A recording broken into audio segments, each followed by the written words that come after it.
Track hearing is Wham, Blue. Wait, is it called Blue? That's what Australian names. Blue on Love. Okay.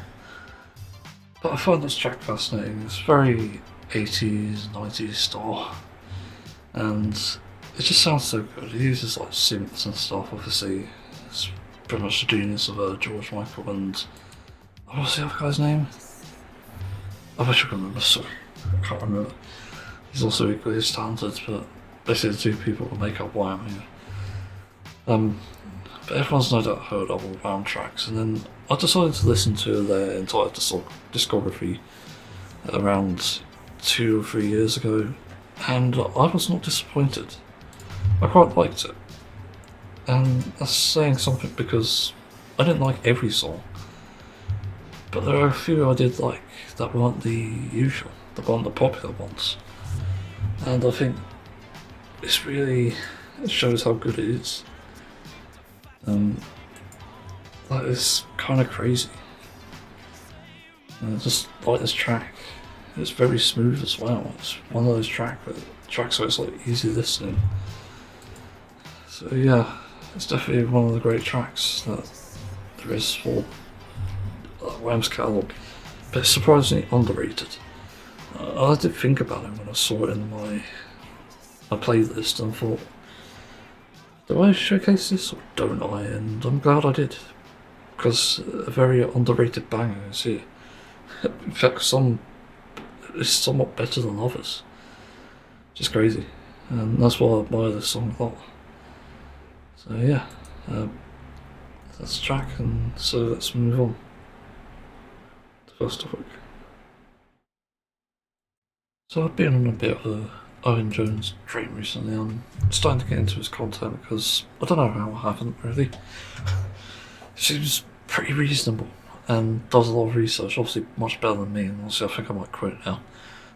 There's no point doing political commentary, but I guess I need to get my voice out there because I think one of the things that we're guilty of, at least on, I think at least the left, is we don't talk enough, and I think that's a big problem. We don't communicate with people on the right, we don't put our voice out there. And I suppose obviously it's going to tie me here still to this dystopia. So fine to keep UK from the dystopia. But yeah, but I saw a short from Owen Jones recently, which was very interesting. Something that I wasn't even aware of, but I guess it made sense because I did have a thought about it, but didn't entertain it. Remember Henry Nowak and all the protests that happened around his death recently? Turns out Henry Nowak was a British Polish person with passports for both countries. Yeah. The source is Owen Jones, but I imagine there is a source for this, probably on the wiki. Somehow I missed that. But it's actually pretty insane to think about. Like, imagine just this situation with Nigel Farage and obviously Rupert Lowe, and they're mad about these deaths of the death of Henry Nowak, and also probably mad about other migrant deaths without realising. And they are migrants, by the way. The people murdered here. It's just sad. But it just goes to show that people are just so blindly believing in this shit and don't even do their research. Because you probably could have found that anyway. If I do it now, Henry Nowak. Let's see. Murder of Henry Nowak. Obviously, he went of his own thing, but yeah, you could probably find out somewhere anyway that there is a passport here. I'm just curious, like passports, like I hate to type this in, but does it even say in the Wikipedia like born? No, was born in Westminster, Jaffa Pargraves, British born. That's another guy. Murderer. There's like, I swear there's like Polish in it somewhere. Like, Polish is mentioned, yeah. Noak's father is of Polish descent. It's a family of migrants. So, it's weird, and also, as mentioned in this as well, and Owen Jones' short here, so I recommend watching over this obviously. The fact is, people are more mad at Polish people before all this shit went down with Unite the Kingdom. People are more mad at them. Which is fucking crazy. It shows how the narrative has shifted because of social media and specifically the billionaires and obviously party leaders who are sowing that discourse. It's just so blatant, and people don't do the bare minimum of research here. Again, knowing that the father is of Polish descent, it says a lot. As in, it shows that people here do not do enough research. They don't look into these issues and they just protest when someone says. They say to incite violence and they just believe it willy-nilly. Like, it's a fucking danger. And yet, the UK government has the gall to say that protests are terroristic, and yet these actual attacks on officers, by the way, which actually happened, incited violence, Nigel Farage included inciting violence here, they don't even get any punishment. Like, what the fuck is going on? People are more mad about Polish people about 10 years ago than people who are from Middle East countries today. It's so fucking weird. And I even remember that because it was a common topic for some of the people I know. It's like, oh, another Polish worker. They seem really hard working though. So I think it's sort of that we convinced ourselves actually they're fine. But somehow now the narrative is twisted by someone else. Literally a knife in the what do you call it? A knife in. Oh, I forgot the term now. It's like twisting the knife. I think that's just what it is. But they use a different knife this time, and I would rather use it towards a different group, different minority. And I know what the response to the Owen Jones short is going to be. No, it's not about Polish people, they're fine. It's about the Muslims and the Islamists. Like, what the fuck is going on? It's just so dystopian. All this is just to do with a quote-unquote invasion they've made up. Which, by the way, that's all they're pushing. The common thing is that they claim that Middle Eastern people are the problem with migration. And yet, these people also buy from Middle Eastern places, which is also weird. But it shows you the amount of corruption, the level of corruption there is. And even though I'm not someone who's smart, I even see the hypocrisy here, the double standards.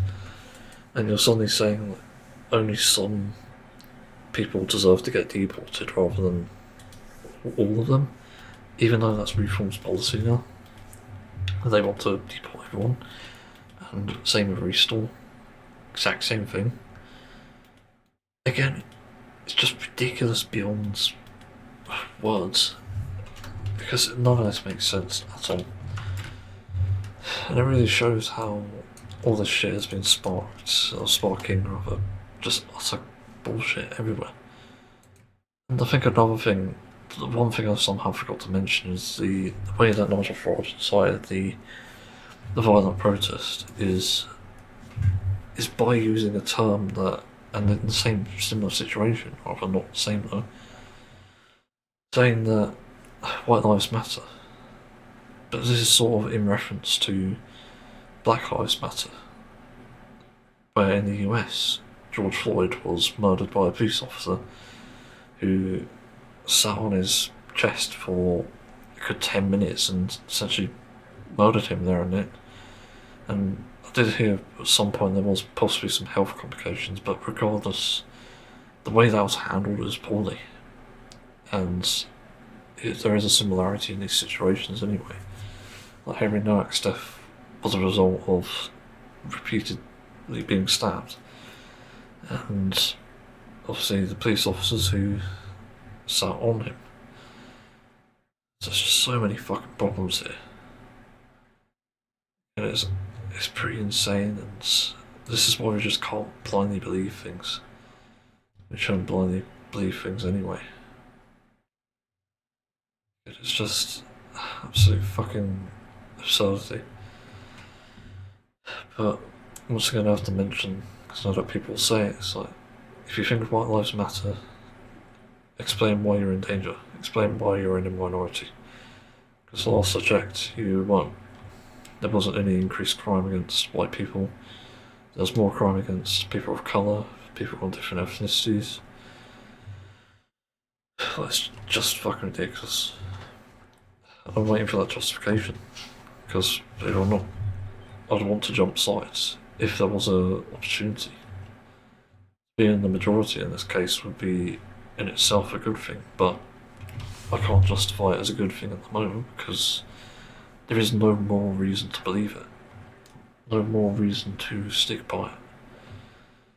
And even with something like this, where they incite complete violence for this, and Rupert Lowe posting a picture of another migrant attacking another guy who's apparently autistic and I believe deaf as well. That's one of the terrifying things I've done recently. But this is done to incite violence, incite riots, and it was all sort of orchestrated, it seemed. It was like this was either the catalyst or the signal. And I'm going to go out on a whim and say this was all planned. These riots were planned from the start. Because why else would they have the addresses and have the masks and stuff and put other lives at risk? Like, it was obviously planned. And that's pretty much obvious. So Rupert Lowe and Elon Musk, all guilty of scheming a riot and obviously scheming like violence and sowing chaos in the UK. I just feel there's so much here that's so wrong with the UK. Within us, I'm still going through a depressive phase at the moment because just everything happening here, it just feels so dystopian and like there isn't actually going to be here tomorrow. How we'll make it to 2029, I don't even know. I mean, I kind of hope I eat my words on that, but at the same time, is Keir Starmer is going to eat those words because he's the one orchestrating this as well. The one not helping anyone in this situation, constantly pushing people down, leading to the right, and not actually addressing any of the problems, any of the concerns that people have, any of the real problems that we have in the UK. Absolutely nothing is being done by him. And that's also what just gets me depressed as well. And given that we're also seeing a possibility of a war with Russia now, so a world war now, again, it feels dystopian, and people are also speculating that China would want to cross a war with Taiwan to stop the production of, say, like media and stuff, and it's just so fucking dystopian. Again, it feels so wrong. It's just absolutely horrific. I just cannot comprehend why we're having these problems. And yet I just feel like the UK is being put in a situation where we're like fish in a barrel, I guess. I don't know what to fucking call it. I'm trying to think of a more horrific situation.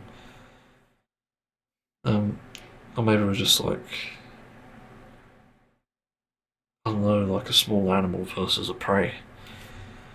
That's what we feel like here. A bunch of small animals versus a giant, it seems, who's just gonna fucking have us for dinner.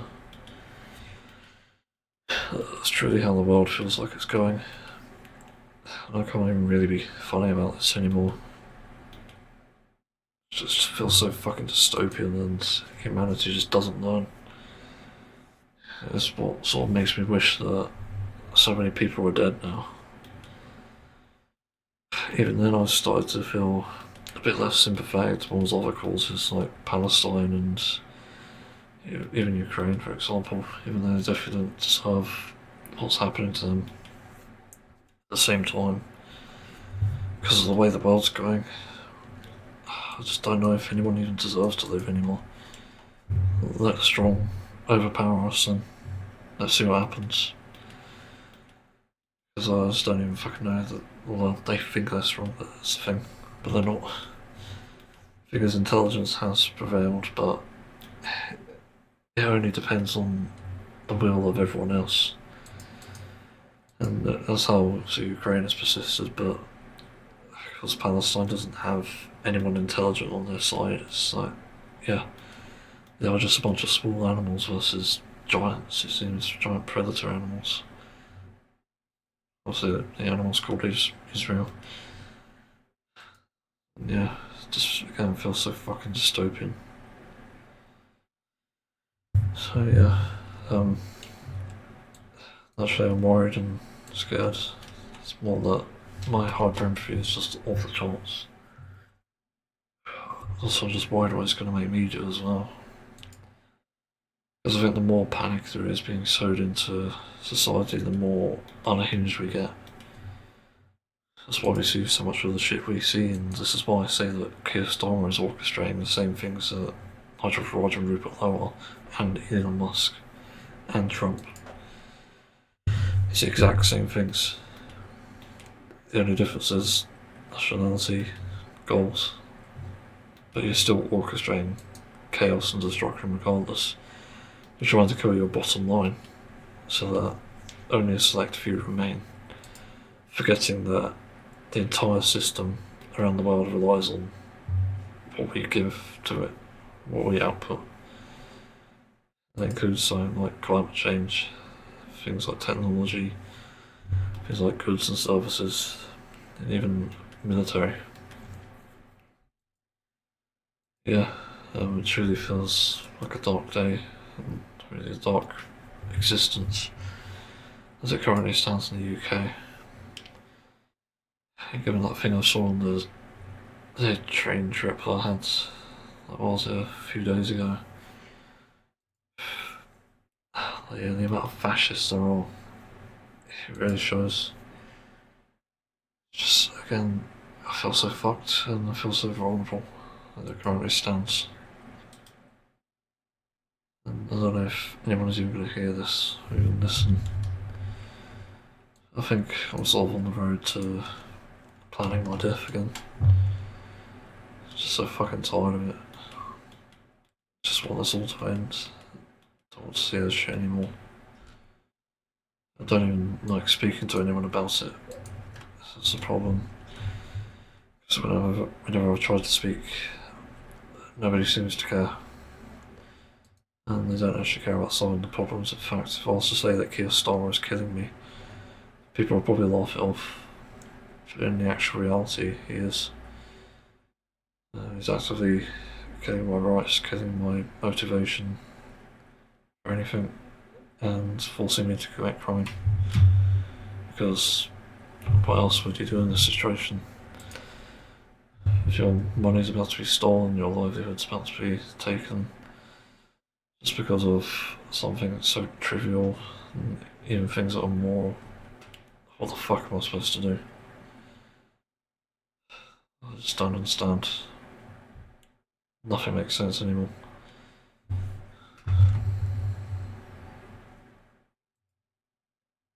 So I only just heard of this controversy, and it's existed for quite a few years, I think. But apparently in One Piece, yes, the One Piece controversy, there's amounting evidence that Toei Animation hate Sanji for some reason. And I gotta admit, because of how I felt about Sanji in One Piece, I do feel like that may be something to do with how Toei have obviously depicted him in this, and I think there is a lot of proof looking back on it that he is essentially Toei's most hated character. Because I think it's apparent that with his interactions with Zoro and the lack of power that he shows. I think that Sanji just gets really mistreated in the anime. I remember watching Egghead lately, and also a bit of spoilers from this, but he barely gets anything. I swear he could have done more, but in Egghead he just did barely anything. If anything, he just jumps a few times and barely saved someone, and then someone else saved the one he was going to save. It's like, it's fucking weird. And I think, I'm seeing a short here, I think they're saying that exact thing. They said Sanji was supposed to actually save Bonnie in the anime during the Egghead fight. Because they find it weird how it'd almost let a woman, or, well, actually technically a little girl, I don't know what the fuck deal is with that. But he's like fantasizing over a little girl who can turn into an adult, but I don't know if that's also Toei. But Sanji's supposedly supposed to win that, I guess, to be able to save her. So it's very strange. I just don't understand what is going on with this. Why even the hate? I think whoever's making these choices, storyboarding it potentially, I think it needs to be fired. Just has to be said. Because this isn't a faithful adaptation of the manga, it seems. Even though I haven't read the manga, based on what others are saying of it, it really does seem like that. And all they're doing is trying to make as many character attacks as possible to basically incriminate Sanji. And it reminds me of the movie that he did something extremely controversial. Apparently it was overseen by Oda, but it does feel like they inserted things in there which didn't need to be in there, like Sanji obsessing over a young Nami, a child version of Nami rather, which was extremely strange. Still remember that, it's creepy. And obviously this with Bonnie being a child still, and Sanji just fucking fanboying over her. I'm not sure if that's because he hasn't seen it or what, but I've always been a bit confused about that. It's always seemed a bit weird to me, and I'm pretty sure I mentioned it in my review as well. Man, it's so fucking creepy to know that Toei just don't like Sanji for some reason. And I'm not sure even what can trigger it. I'm trying to think of the reasons. Like, maybe it's because he's a ladies' man or a gentleman. Like, maybe we just have incel culture in there. Maybe that's what it is. It's obviously the person who's storyboarding this and directing it to make Sanji look bad is probably an incel. Which is a pretty fucking crazy thought. I literally cannot believe that. Then what else is there? I saw some proof that the animation maybe took a dip, although the only argument I have against that is that some other animations in the series were a bit lazy, especially in Egghead. Because they seem to have taken some steps up, but some steps backwards as well, like a fair few backwards. One is when all the animation pretty much peaked, I think. But yeah, again, it's quite worrying. So I'm equally as disappointed as everyone else is here. Just with that reality, it really feels so unnecessary to attack a character just because you don't like it. But by all means make it faithful, but I think attacking a character is different to literally making them look better. Because I guarantee there's probably ways to make Sanji look better in the series. I'm not sure if like the interaction with Zoro and stuff is to do with them, but if it is, then there's obviously ways to fix it. Maybe bring up like a past thing, like you recall it, I guess is a term, I'm not sure. But like, remember the scene in Thriller Bark? I think it was, yeah, Thriller Bark, when Kuma came and gave Zoro all that pain that Luffy had. And obviously Zoro saying like, nothing happens. Maybe they could develop a friendship over that. Relationship, almost said. That'd be fucking great. But a friendship.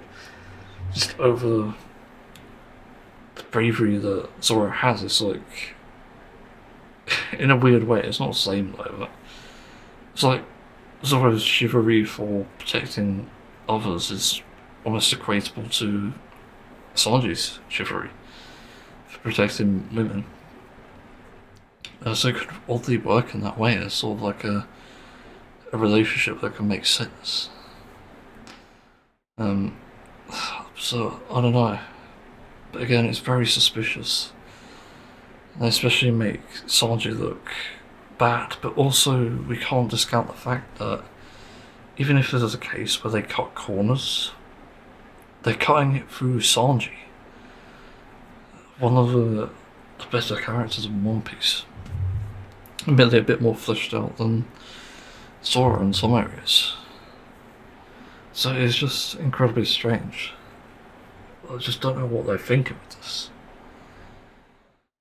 So, I don't know what to say. I just wish Toei would obviously solve this problem. Yeah, that'd be good. So, anyway, let's move on. So, apparently Rupert Lowe has released a thing where apparently he's done this inquiry report on grooming gangs in the UK, and I haven't read it yet, just to be clear, but I gotta wait for someone else to read it. Obviously I think people will address it, but I do have some suspicions around this already, just because of the nature of this topic and how sensitive it is. Because I commonly see an issue around the anti-migrant crowd where they specifically focus on migrants who've abused children, and this feels like a scapegoat in context of the things they do themselves. But also it feels like, as I've seen from a political cluster thing recently, it's like a reason to shed blood, which is really fucking weird, because if anything this seems like a mental illness, and I'm literally going to start calling Reform and Restore voters what they are, which is mentally ill, and in the bad way, because I can't see any rationality through this. But with this report, it seems like it's likely that it's going to be misrepresented and then cause more outrage. And then, depending on what it highlights, if for example there are names of people and addresses, which I don't doubt they're not beyond doing at this point, then there's going to be big fucking trouble. But even then, these quote-unquote grooming gangs are essentially, from what I understand of the topic anyway, a buzzword. It's a thing that people have made up, it seems, about gangs of people who just groom children, or what? I'm so confused about the term anyway, because it just sounds like it's just a bunch of like pedophiles and child abusers. But I don't know if that's even considered a gang. So it's a bit strange to me that this is even a thing to begin with. I'm just wondering what defines it exactly, because I still haven't found a good definition for it. And it does concern me, obviously. Because why the fuck are we then highlighting this? It's like attacking a straw man. So if there is proof, then fair play. Credit where it's due. Obviously, I'd be on board with that. Be advocating that people see justice in this part. Admittedly, people's justice in this sort of topic of this area, especially with like paedophiles, unfortunately, it's very misguided and misled, and it's based on essentially tyranny, which isn't a good thing, and even people on the left are guilty of this too, which is concerning. But when it's based on tyranny, you don't get any solution from this. You don't get any justice, because what happens then is nothing happens, nothing changes. We just go back to square one. It's like, okay, we just hung this paedophile, we just killed him ourselves. You get arrested, people involved get arrested, and what do you know? Nothing changed because there's another one. Again, they just keep popping up. This is where I started to obviously do my research before, because I just wondered, where the fuck are these people coming from? Well, I used to assume it was like a gang operation or something. And I did some research, and it turns out that it just happens because these people are completely fucked in the head, either through development in childhood or trauma, or just many other different things it could be. There's even an aspect where there is possible curiosity, which is also really ironic when it comes to the Reform Restore crowd, but let's not go into that here. But I want to make a prediction about the report anyway. And the right way to address it, by the way, is just proper intervention. The right way to do it is just to do your research on it, learn how it can be tackled. So you have to give people a choice in that. You have to show that it's actually usually normal for this to happen, for some people to have an attraction to children, and you need to prescribe things that could potentially help them, because it's not guaranteed, nothing is. Which is why killing someone is just useless, because it even affects people who work for you. In fact, I'm pretty much sure I saw a statistic somewhere. There's like 1 in 10 men are, I think, paedophiles, or I think it was 1 in 5 actually, something I found a while ago. And there's also something, a number for women, which was like 1 in 100.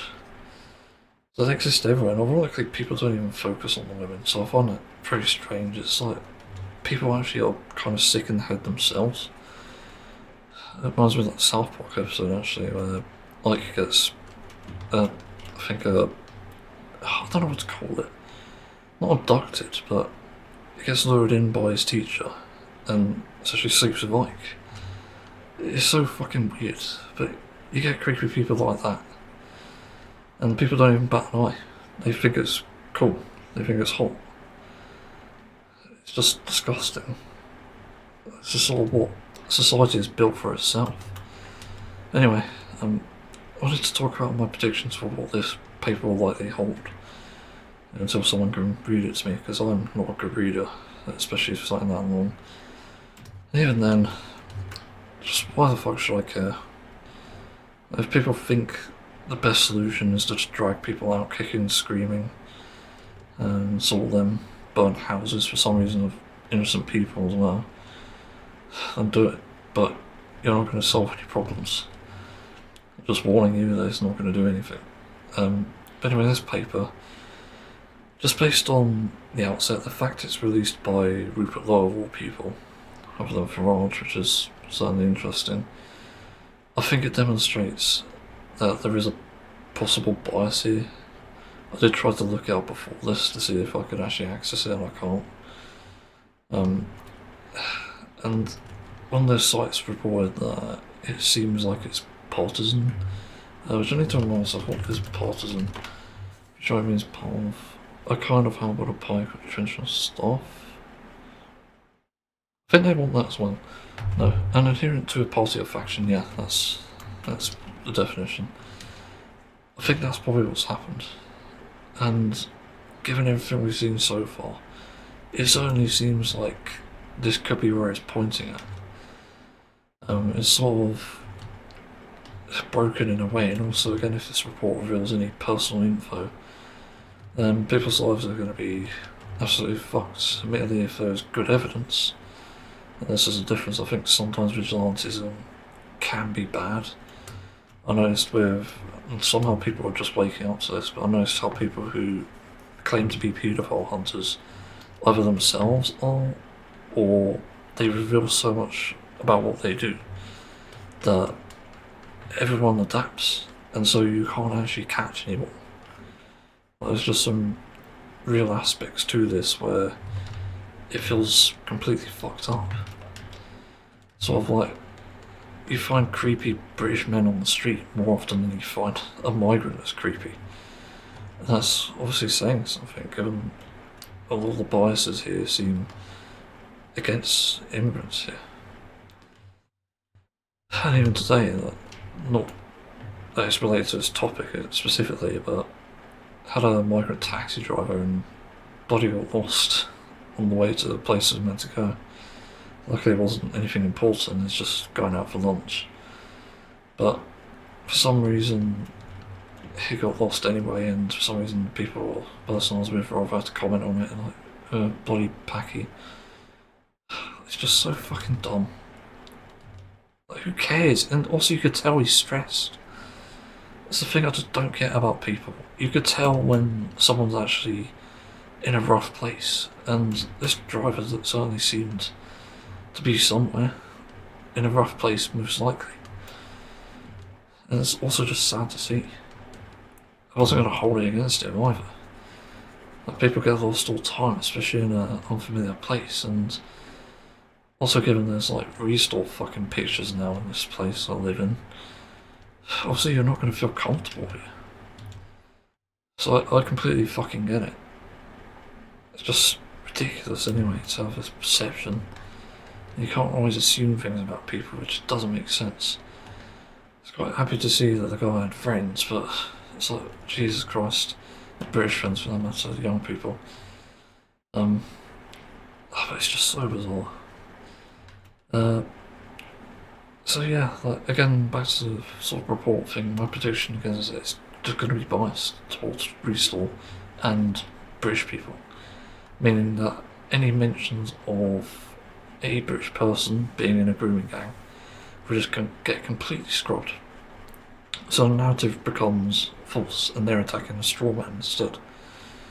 And so in the debate field, this means that you attack something you've made up, something that you've created, rather than the actual topic itself, which is supposed to be grooming gang migrants. But again, you're attacking a straw man instead of the actual point, and you should be attacking British people on this. You should be reporting on the British people who've committed said crimes and part of said gangs. It's just fucking insane. I genuinely cannot comprehend how anyone could do this, claim rather that they care about protecting women and children, and then not do that. It's just as much as an injustice as the ones who have been attacked by migrants. It's so fucking dishonest and disingenuous. And that's one of my biggest predictions with this. As for other things, I think they're going to be pulling at straws, because I saw something recently about crimes committed by migrants, and pretty much all they reported on was that migrants were in I forgot to do a timer for this, what the fuck. Migrants were in the minority for crimes committed. And that is kind of crazy. Because that even reveals there's a lot of dishonesty here. Also, it just doesn't make sense because people are just so dumb. I just cannot comprehend the level of stupidities in this. And again, they're also going to specifically, and I'm going to particularly cherry pick the types of migrants. So they're not going to target, for example, Italians or even Polish, which for some reason used to be a problem, as I mentioned before. They're probably going to pick on people from the Middle East, so Pakistani, Iraq, Iran, whoever, like different types of people, different ethnicities. I mean, the only reason they're doing that, because they just want a fucking reason to rage at someone who's a different nationality to them. Just doesn't seem to be any other reason other than purely greed and hatred. And also just this fake idea of protecting someone. In fact, that reminds me, I was actually going to report on this, but maybe I'll do it after. No, actually I'm going to include it here. But something that people need to understand is that you're not going to get anywhere through said hatred. As I said with this taxi driver, I don't know anything about him, but I'm not going to assume anything about him at all. Just I can read things, and those things are assumptions still. I'll do that with a grain of salt. It's just the difference. And obviously, with all the things going on at the moment, it's not surprising if you'd be stressed out. But the real kicker is when we go later into the day here, and I was in a shop, I won't say which one, and what do you know, there's someone on a mobility scooter who's talking about getting surgery, like a stint or something, with a reform sticker on the front bumper.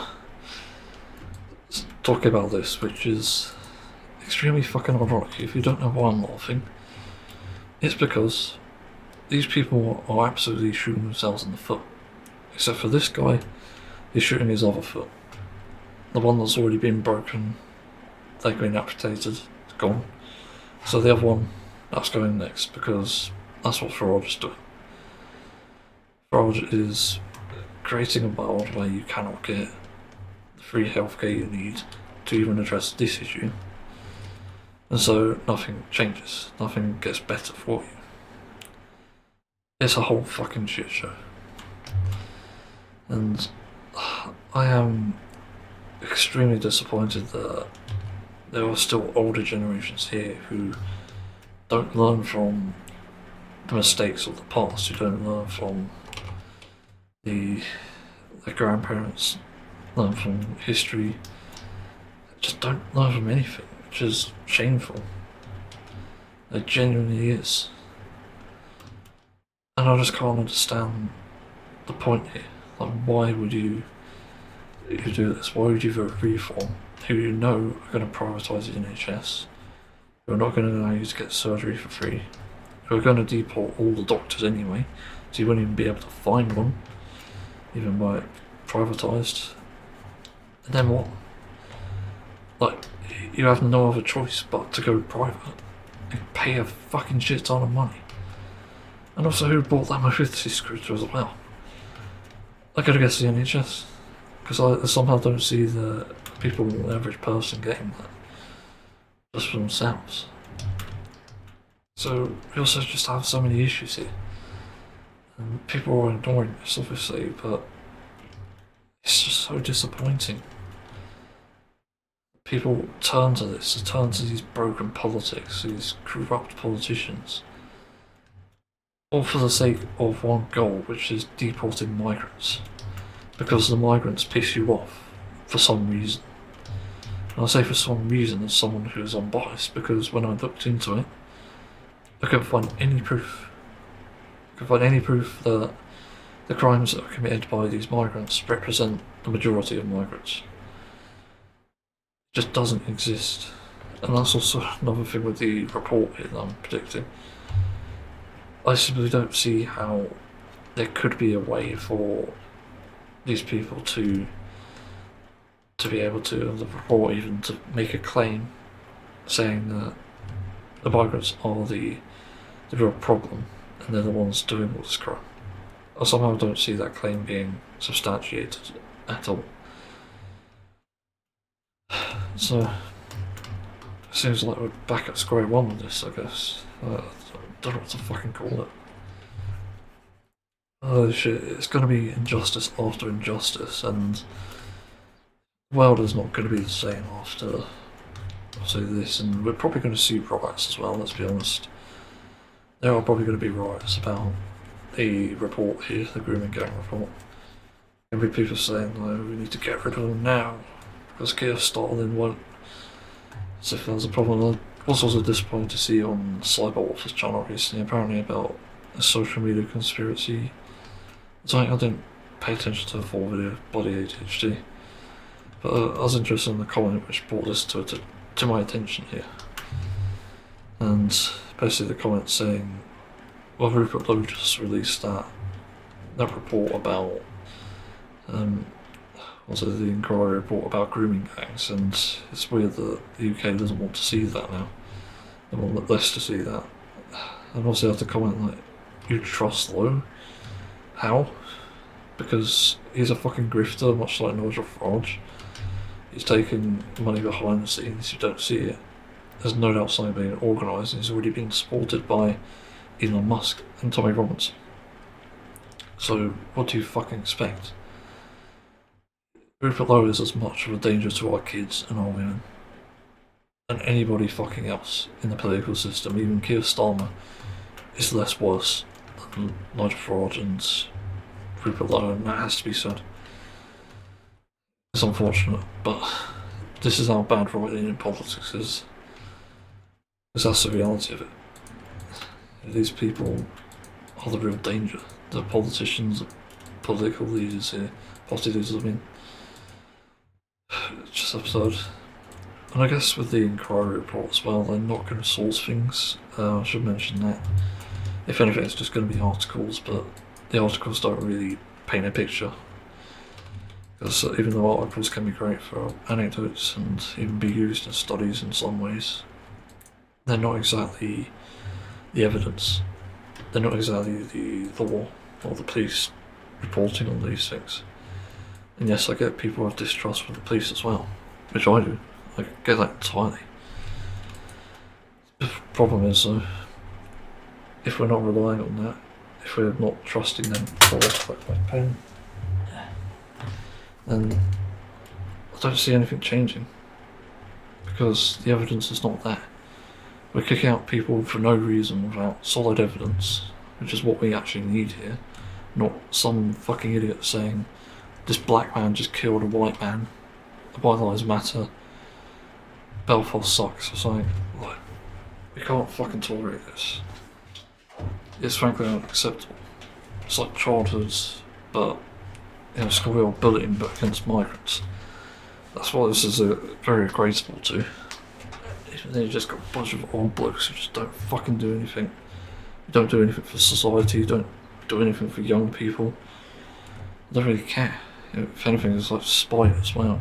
Revenge politics are still a big problem, I think. And that cannot be ignored. So yeah, of course there's like massive worries. And I also have to bring up this other thing as well. Because they're probably, as Rupert Lowe is, he's kind of like Sharia law but for Christianity. They're basically similar. That's what a lot of scholars find, I think, with religion, if I'm not mistaken. They find like a lot of the, well, maybe not scholars, more like people who are into politics, but you do find that. You find similarities between the two, so where they think like Sharia law is like the worst thing imaginable, they themselves fucking want Sharia law, just in the form of Christianity. Like, are you kidding me? So I also have to mention that they will also target minorities for this, so another thing I'll predict is it's not just migrants. It's going to be minorities, because Rupert Lowe wants a Christian-based UK politics, and that means that it's going to follow the word of Christianity or whatever he believes it is, because, to be honest, not anybody knows. Like, nobody really knows what it is. That's why it's just going to be so misrepresented. And not to mention just give a bad name to Christianity too, which is a shame for those who aren't actually completely bigoted or just pushing shit out there that's harmful. So it's just fucking ridiculous. So we're also going to see that target. So they're going to target disabled people, no doubt among them autistic people. There's probably some ADHD people as well, probably people with OCD as well. What else would there be? Also there'd be like LGBTQ+, that's pretty much a given. There'll obviously be something about that. And what else? I don't think they'll highlight women for some reason, because I don't think they really consider women as a potential threat to women and children, in a weird way. They're even just boys, I don't know. There's probably some part of it, it's like, hey, we gotta take our revenge against women, which is a lot of what Restore and Reform want, for some reason. Yeah, it's a shame as well, because nobody really talks to those types of people. But you do need to, because at the end of the day, it's your rights on the line, and I think you have to do something about it. It may not be comfortable, but you have to get to the point here. What else could there be in that politics? I guess, they could also push their agenda in the report, again being biased.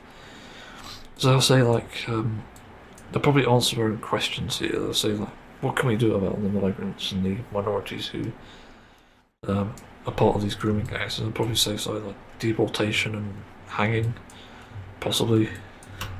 That'd be so fucking dystopian as well. That's more than likely what we'll see. It's just also a scary thought. Not good for us. So that won't be great. But again, this is kind of what you're voting for if you are voting these policies. You have to understand where it comes from and how it comes about. Because if you don't, you're essentially shooting yourself in the foot. It's ironic that people can flock to my channel saying, oh, well, you're just fucking lefty, you're just extremist or something like that. Just say all sorts of fucking shit, which doesn't make any sense. Blame me for it, blame left-leaning people for some reason, without any sort of actual truth to it, any sort of reality. I don't know what to describe it as. Basically, they just pull shit out their arse, as they always do. Sort of had a thing about DEI recently, about how that doesn't actually seem to be harming anyone. Yet people don't want to accept the reality that DEI is exactly why society fucking exists, as it is. Not obviously the bad side, but the good side. And obviously where that comes into play is that most DEI has created the things that you fucking use, things that you see. If it wasn't for a trans person, we wouldn't have smartphones. If it wasn't for Alan Turing in World War II, probably would have lost the war. There's so many different types of people, and even then trans people have existed throughout history. And yet people want to say that woke is bad, or that this minority is bad or something. It's just so dystopian. It's always what it comes down to with this shit. It just doesn't make any sense. I don't understand how anyone could want that sort of world. It's just... It's almost like I have to say that it's too bad if you don't like it. Because the reality is you can't come to accept these things. Well, you can accept them, that's the point, but if you don't accept them, you're actively fucking yourself.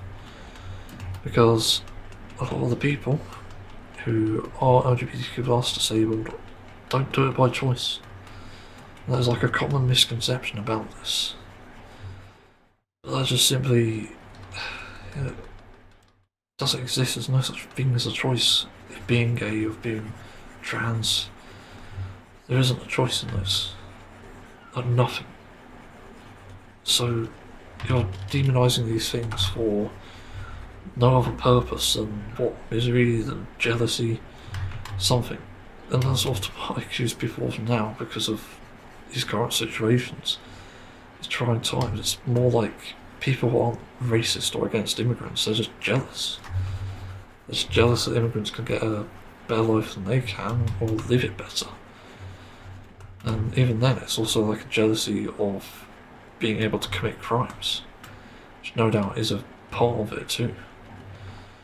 So that's why you see so many voters of these different parties all like appearing to be, oh, let's protect them, when they're the ones actually doing the harm to them. It's like a scapegoat, and that's all it tends to be. It's just not fucking worth it in the end. I don't understand people's logic here. Is it really worth that?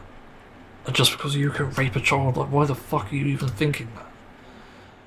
It doesn't make any sense. And yes, I'm going to accuse you of it. Because it's been found. The evidence constantly points towards these voters being the problem. It's not me making things up. It's out there.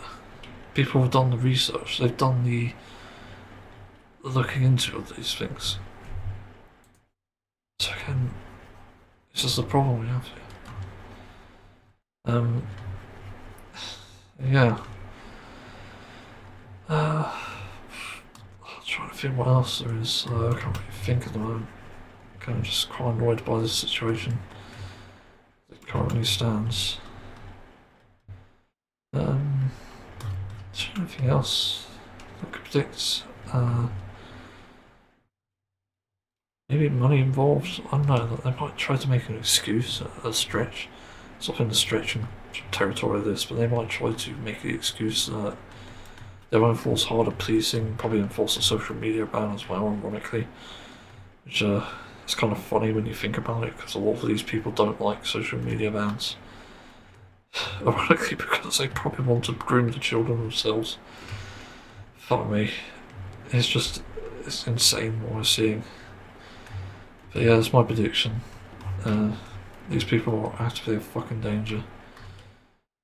To nobody's surprise, and these parties also a danger.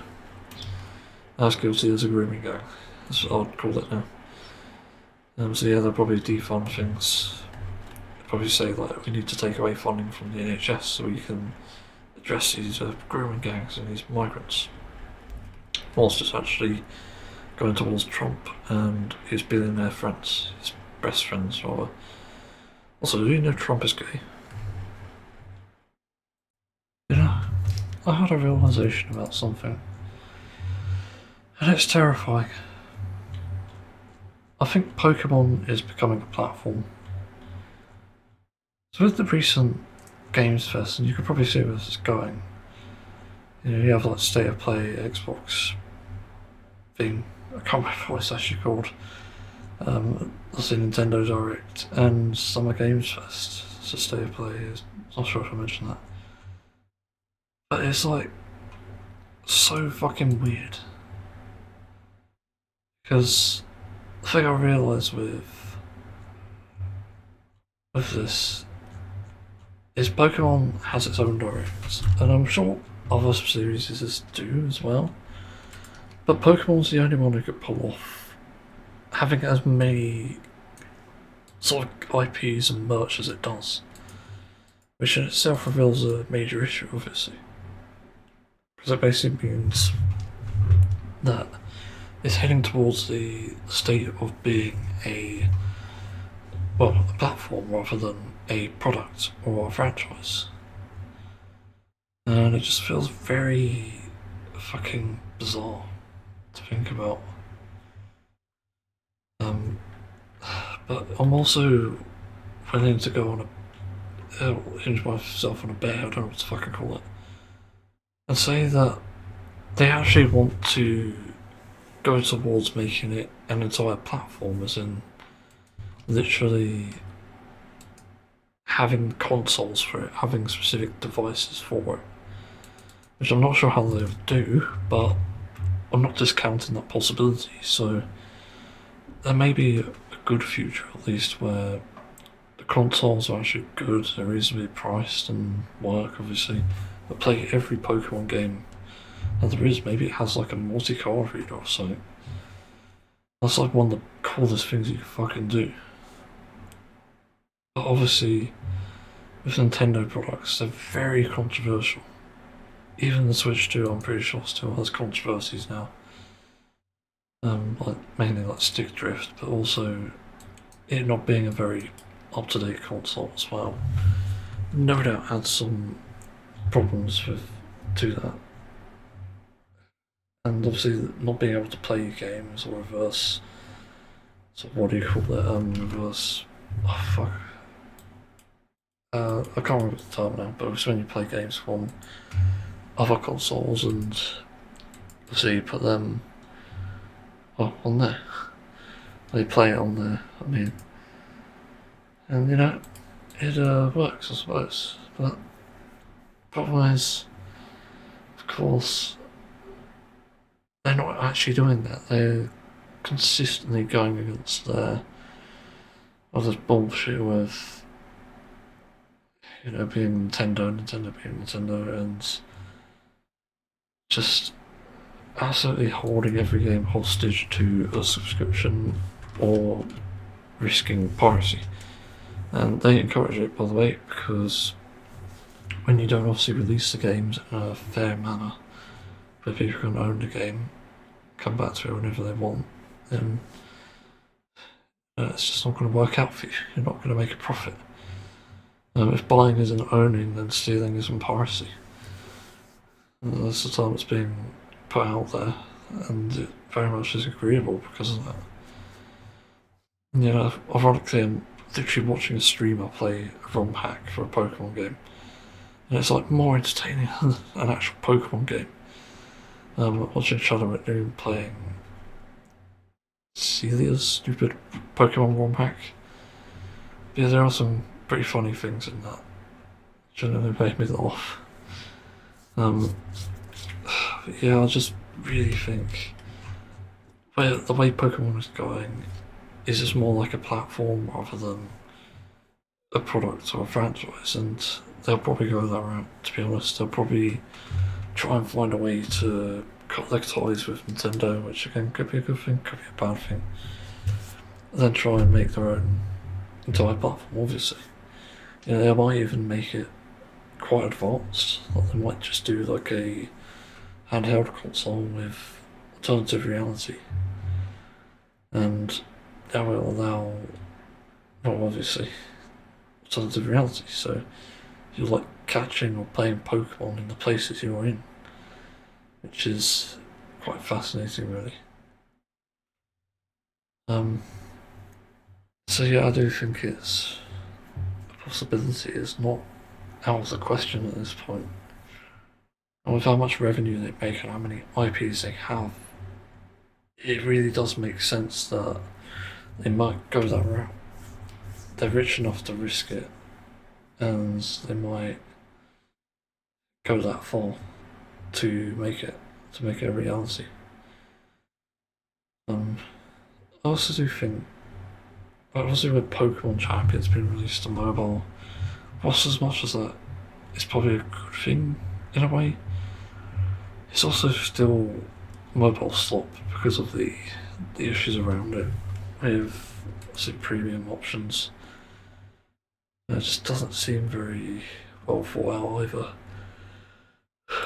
You know, for this fucking franchise, it does need a lot of working out of making these things fair, making them worthwhile. Like, it's crazy. So yeah, I don't know what else to add to this. Just mainly a theory that I have. I really do think that it's a real problem, but also a real good thing in a way, as I've mentioned, obviously. Because obviously they'll need to start like production and all that sort of shit, and unfortunately I'm probably giving them an idea. But I do think this is still an important thing to have. I think that the world really needs distancing from Nintendo. Because the more I hear about Nintendo, the worse my hatred for them becomes. And it's like, it's a terrible thing that I even want to. I even want to get a Switch 2 or even want to get a. Well, obviously more games like for the Switch 2 and Switch 1, to be honest. I sort of plan on playing Pokemon Legends Arceus. The only problem is I'm not getting through PDSP that quick. Actually, that reminds me, I forgot to write down something in there. Oh, I didn't. Okay, maybe not. I was going to say, actually, I did find something. I found a haunted house. After the second gym. I managed to catch a ghastly. It's quite hard to find them though. I don't know what the fuck is going on in that place. It's really creepy though. Also, I remember a painting. Creepy painting which had red eyes when you got near. Yeah. I don't usually get creeped out, but that was fucking creepy. It really showed you the just creepiness of it. Like, I don't know how to describe it. Just one of those weird things. Can't really get over that. Yeah, I don't really know what else to say. It's a worry. Hopefully there's nothing too bad if it does happen. It's not beyond questioning. So anyway, let's move on. Don't know how I haven't talked about this yet, but there is a genius game that came in which sort of describes one of the things I've said. I'd like to see in games more, just like a creative, or sort of player-generated aspect. And this game is Meccha Chameleon. It's basically prop hunt, except you're always the same thing. You're just a little humanoid sort of blobby thing with the ability to paint yourself and attach to walls, ceilings, and hide under things. And obviously, in the rules of prop hunt, you have to like hunt down the props, and there is a timer.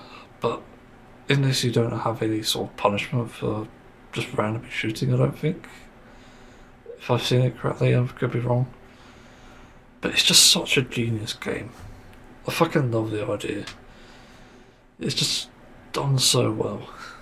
The way you can hide on things, I've seen the horse cock strategy, which is just amazing. It's funny, and also the meat strategy. There's different strats that people use that make it so fucking clever. And I'm watching Dundog now play this, that Twitch streamer, Apollo, is his name, and you can actually, he got caught at the penguin strategy, pretending to be a bow tie. It's just clever. But as I said, this game does everything that I've kind of wanted to see in a game and more. The crazy thing is there are mods and custom maps for it too. And this may be one of the best few games that have come out in quite a while. Just as it comes towards trying to be different. Because there isn't a game like this out there. In fact, to just paint yourself in-game is such an unusual thing. Like, you're not really able to do that, as usual. If anything, the closest we ever had to that was probably something like Gary's mod, where you can sort of paint over things with a tool gun. It's like a particle thing, if I'm not mistaken. You can put decoys everywhere, but obviously where it's different here is that you're all doing the same thing. You're still, rather than finding a place to hide and then painting over it to blend in. Hence the name Chameleon. Yeah, it's honestly a pretty damn cool game, from what I can tell. And I'm sort of glad to see that people are playing it, because I saw it on my YouTube shorts and I thought, this looks really good. It almost seems too good to be true. And it had like 100,000 likes on the short, which is quite a good viewership, I think. And I'm looking on the Steam now, and Jesus Christ, the price. £5.20. Jesus. Like, that is insane. And they've sold 3 million copies, apparently, as of June 16th. And this only came out a few days ago, didn't it?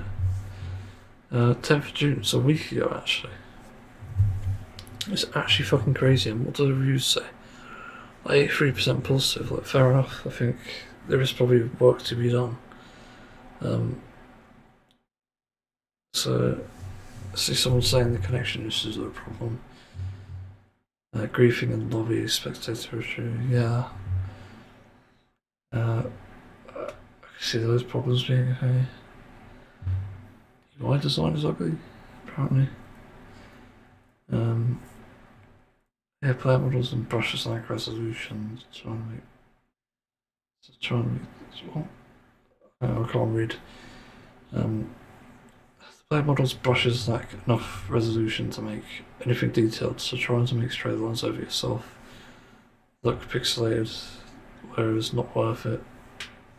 Some hiding spots become useless without the proper tools resolution. That's true, I think.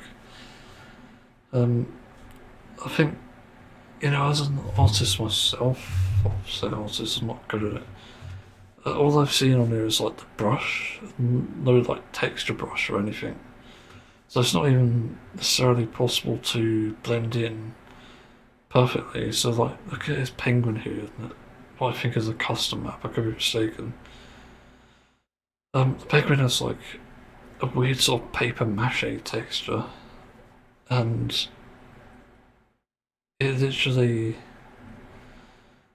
Like the paper mache texture could probably be replicated somehow with an additional brush, and obviously this is going to require some, I guess, coding magic or something. Like you're going to have to call them the coding god or something and get that to work somehow, but it would be cool to see more tools like it, obviously. Oh, and that's the main thing I wanted to look at, is it got AI? No. I believe it does. The only AI I see is paint. Literally, that's all it comes up with. But honestly, it's quite surprising. It genuinely looks like an impressive game. Oh yeah, that's the other thing. With the texture brush, you also should be able to make yourself blend in with like a cooker, as is shown in the trailer. Yeah, again, it's a really good idea. I think they've really hit on something here somehow. What's the developer look more in? 1224, never heard of them. It's just, yeah, I've never heard of these. Although, that's weird. The style is consistent throughout. And there is something suspicious here. For some reason, these games have really short release dates between them. I think it's games, yeah, that's 6 games, 1 demo. October 2024 first game, December 2024 second game, 10th of February 2025 third game, March 2025 fourth game, and 5th game is on 5th of August 2025. 6th game, 6th of April 2026, and somehow Meccha Chameleon is 10th of June 2026. They're really suspicious release times, but looking at some of the screenshots, there seem to be similarities in these things, like the same assets, like that penguin was familiar. The rooms in these games look familiar. So it's like reusing assets but coding it differently. So it seems to be very strange in terms of what this developer is doing. Like, I can't really be too sure. So yeah, there is a bit of weirdness here. So also I can't be certain about things here. What's going on? So I know it's a really fucking quick development time. Although one thing I can't disregard in this is that a lot of developers probably use AI to code things, and I don't think you have to report that because for some reason it's not counted as generative AI, even though it kind of is. Anything that comes out of an AI output is generated AI. It's a simple premise. It's not telling you something, it's not saying something, it's not communicating with you, it's generating something. So it's not actually anything but generative. It's just purely generative. That's all it is. So yeah, don't know what else to say really. Other than that, I'm happy that the game has a sort of success story and is popular because it is a different idea. I think even with AI being a problem here, possibly I can commend the unique idea. Regardless of whether it's AI or not, because at least then it could probably lead to people making adaptations to it somehow. If not with mods, then a standalone game. So yeah, I don't know what else to add. I think it's pretty interesting. Anyway, let's move on. Do you hear that? There's the sound of dentist drills or something. I got some really bad news about that. So I missed an appointment and it caused a sort of kerfuffle because someone decided not to turn up, also not ask me. And this person has been consistently unreliable throughout the time I've known them. So there's still a problem. But I managed to get back to the dentist, not for the thing I needed, but for a checkup. Because I wasn't sure exactly what I needed, because they just texted me saying, "You're due a checkup." Okay, if I'm due a checkup, then I'll try and go. So I did, and it wasn't good news. So yeah, I'm gonna look at this thing because this bothered me as well.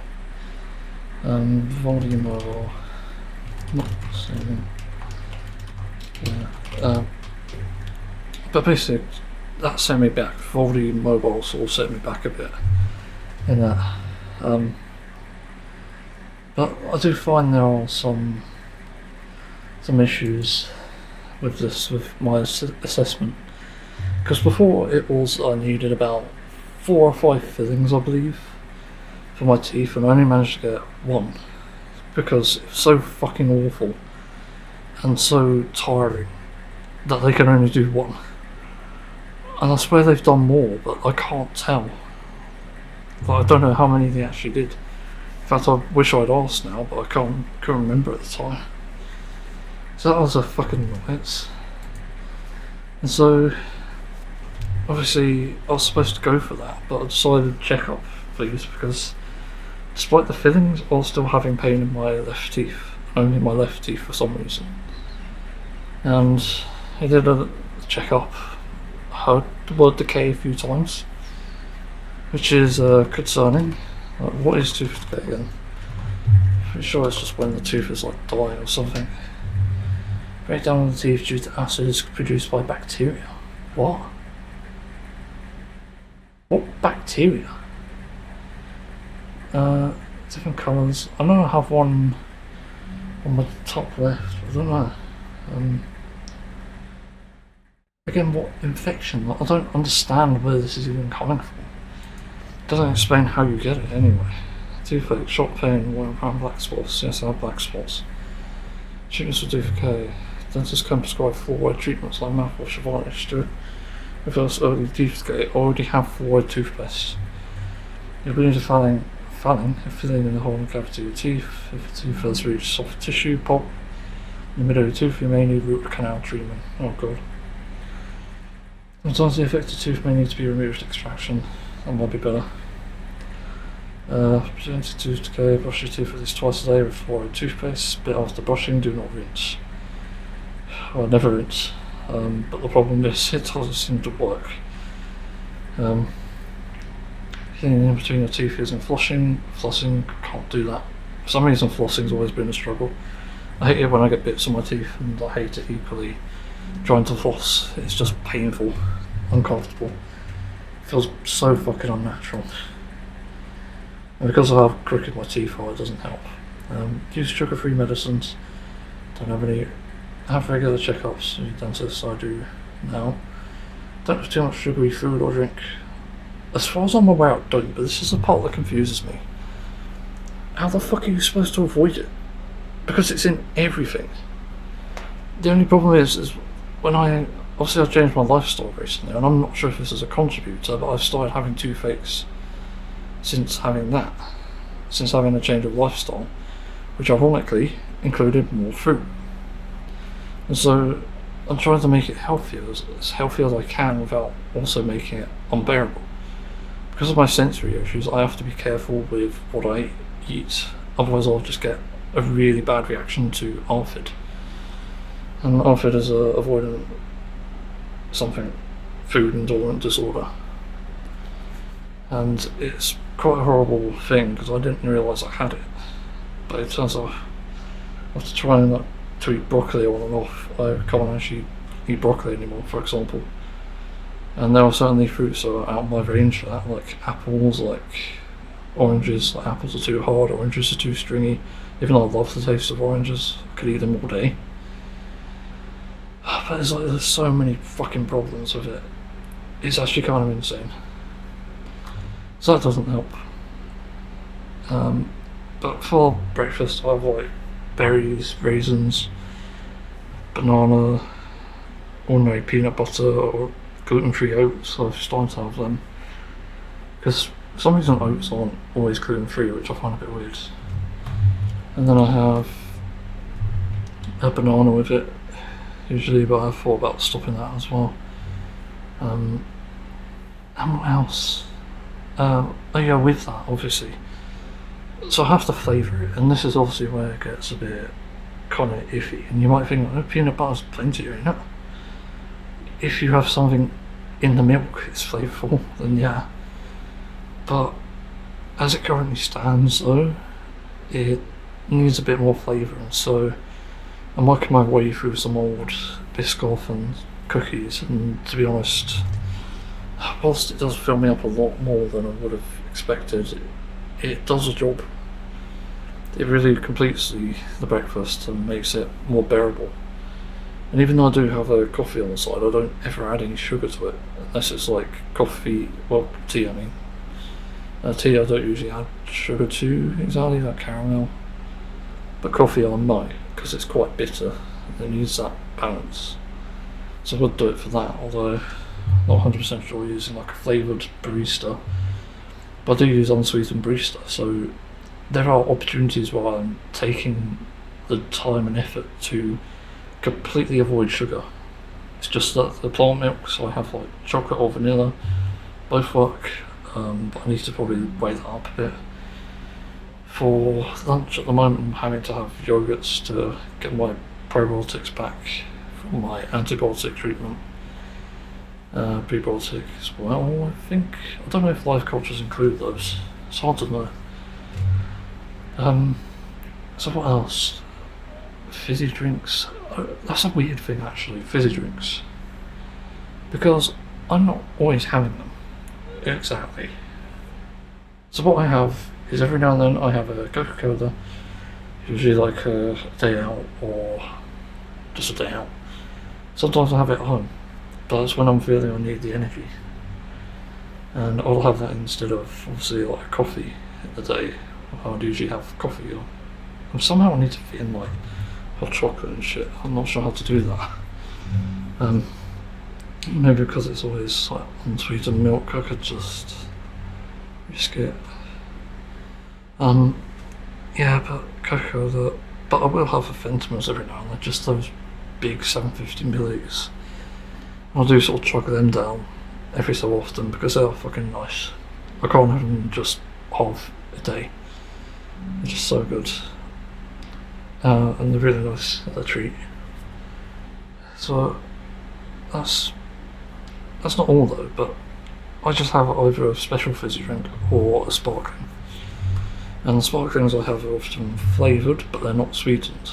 I have Dash, and Dash are famously no calories, like Dash sparkling. Well, look it up, like Dash sparkling drinks.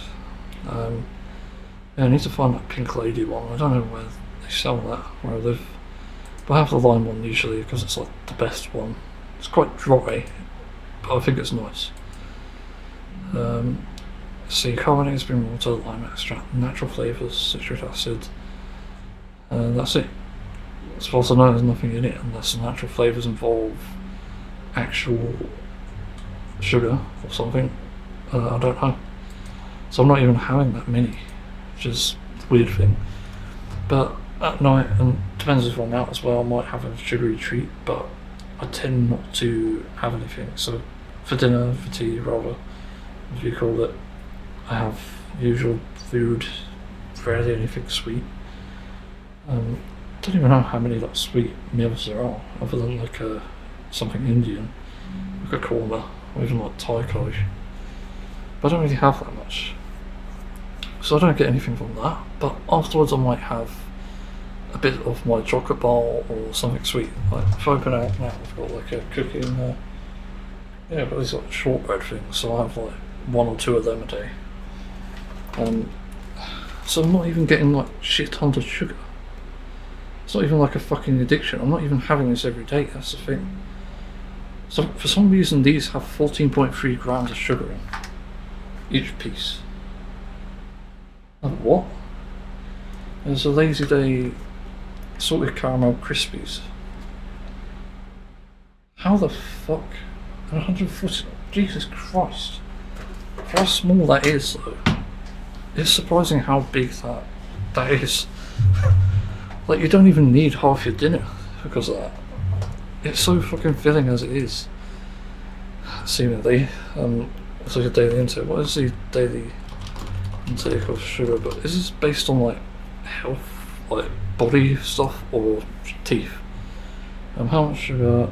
No more than 30 grams of sugar, so one of those is 14.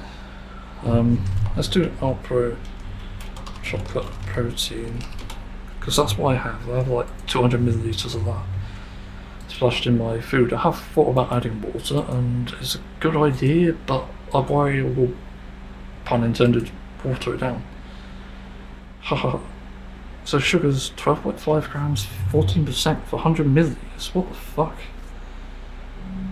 That's quite high as well, which is bizarre. But also, that's not right either. That's not 14% of your thing, so that's a bit strange. So there's like tons of sugar in that, so I can't really avoid that then, can I? And the fruit probably has some as well. Tips to cut down on sugar: reducing sugar in end drinks. This is a thing. Like, instead of fizzy sugar, go with water, without milk, sugar-free diet, and no added sugar drinks. But this leads on to another problem.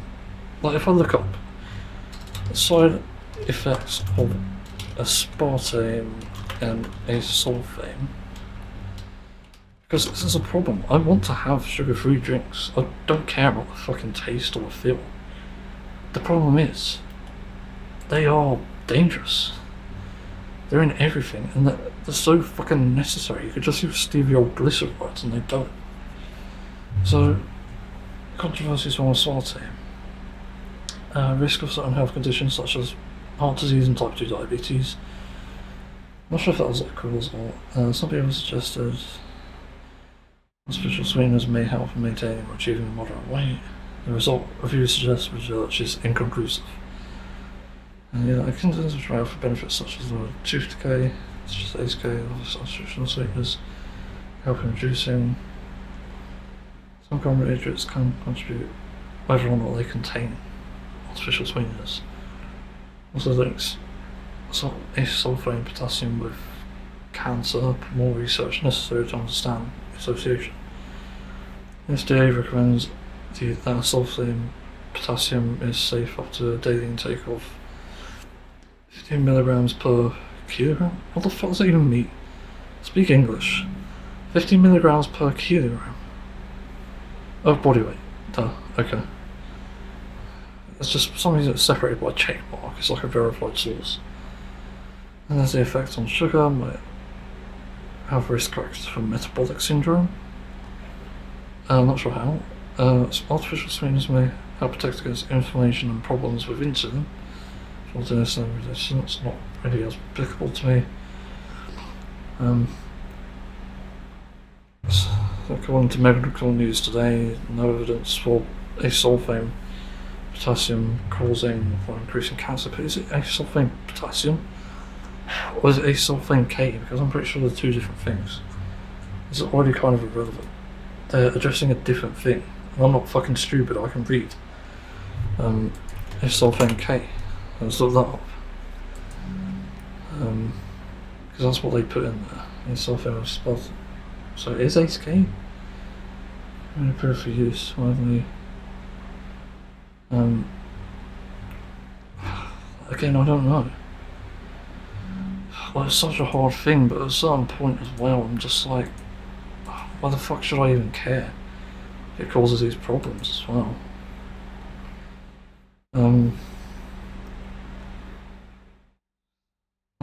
It's hard to know. I think I'd rather look for info about it on something that's generally just more reliable in terms of research. So like nutrition facts, for example, is the one I originally used for this. I've seen others after that, and they sort of say a similar thing. It's like there's risks involved with the sweetener aspect, and that causes just several complications. So I don't even know really. But also it could just help with maintaining my weight. So again, so I don't know. So what does the NHS say then?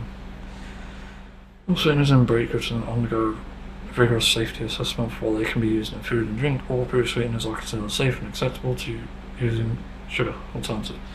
The law determines how much sweetener can be used in which products. As part of the evaluation process, again, it sets an applicable daily intake, which is a maximum considered to be safe to consume over the course of your lifetime. You don't need to keep track of how much sweetener you consume each day, as all eating habits are factored in when specifying where and in what quantity sweeteners can be used. Okay, it doesn't really answer anything. Did you even say it's safe?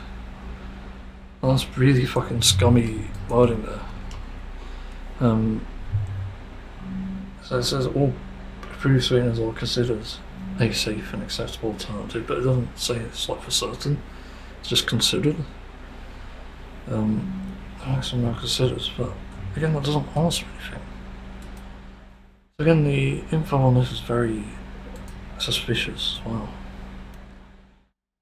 So what are the other tips in reducing sugar in food? Rather than spreading high sugar jam or made syrup, chocolate spread or honey, try a low fat spread, reduce sugar jam, fruit, sliced banana, fruit spread rather, and low fat cream cheese. Why would you have cream cheese in your fucking...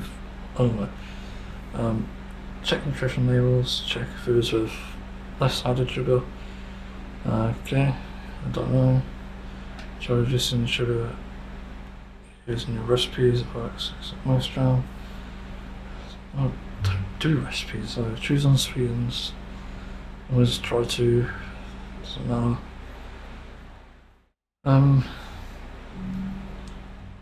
Again, this is pretty useless as well. So I don't know. It's really fucking frustrating. It's better for you to eat dried fruit as part of a meal, such as added to your breakfast foods, tangerines, happy to a baked apple with raisins, for example, and not between a meal snack. Again, I don't understand. None of this really makes sense, and given that I'm having teeth getting fucking pulled out, this is the info I need to know. But it's not exactly telling me. So I don't know what to do here exactly. Like, do I get the sugar-free option, or do I risk sugars and stuff? So it's just confusing. This is the sort of shit I want to know, but just it doesn't seem to be there. And also I need to be careful with all the sugar stuff that I have. Because I also need to understand the things. Is that a penis? No, it's a pancreas. Close enough. So I'm just looking for the YouTube. So yeah, I don't know, but it's really frustrating as well, because I also got an email confirming sort of part of this teeth pulling, and it's for some reason quite far away. I don't know why it's so far away. So I'm also a bit worried about that. Like, why is it so far along there? It just doesn't make sense, in all honesty. So yeah, I'm gonna move on. Don't know. The weird thing is, I used to drink just water a lot. I never used to really have fizzy drinks except for when I was out. And yeah, obviously I was sort of better for that, but at the same time my sort of taste buds change over time, and I just feel like I need more, like, I don't know what you call it, more something. More of a treat there, I suppose. Like, I feel like treating my lunch as a way to get in some more drink, some more liquid, for example, where water is like a bit boring. And also, I'm not really willing to get a 2 litre fucking glass bottle either. So I'm still using these smaller glass bottles, but yeah, so I'll move on.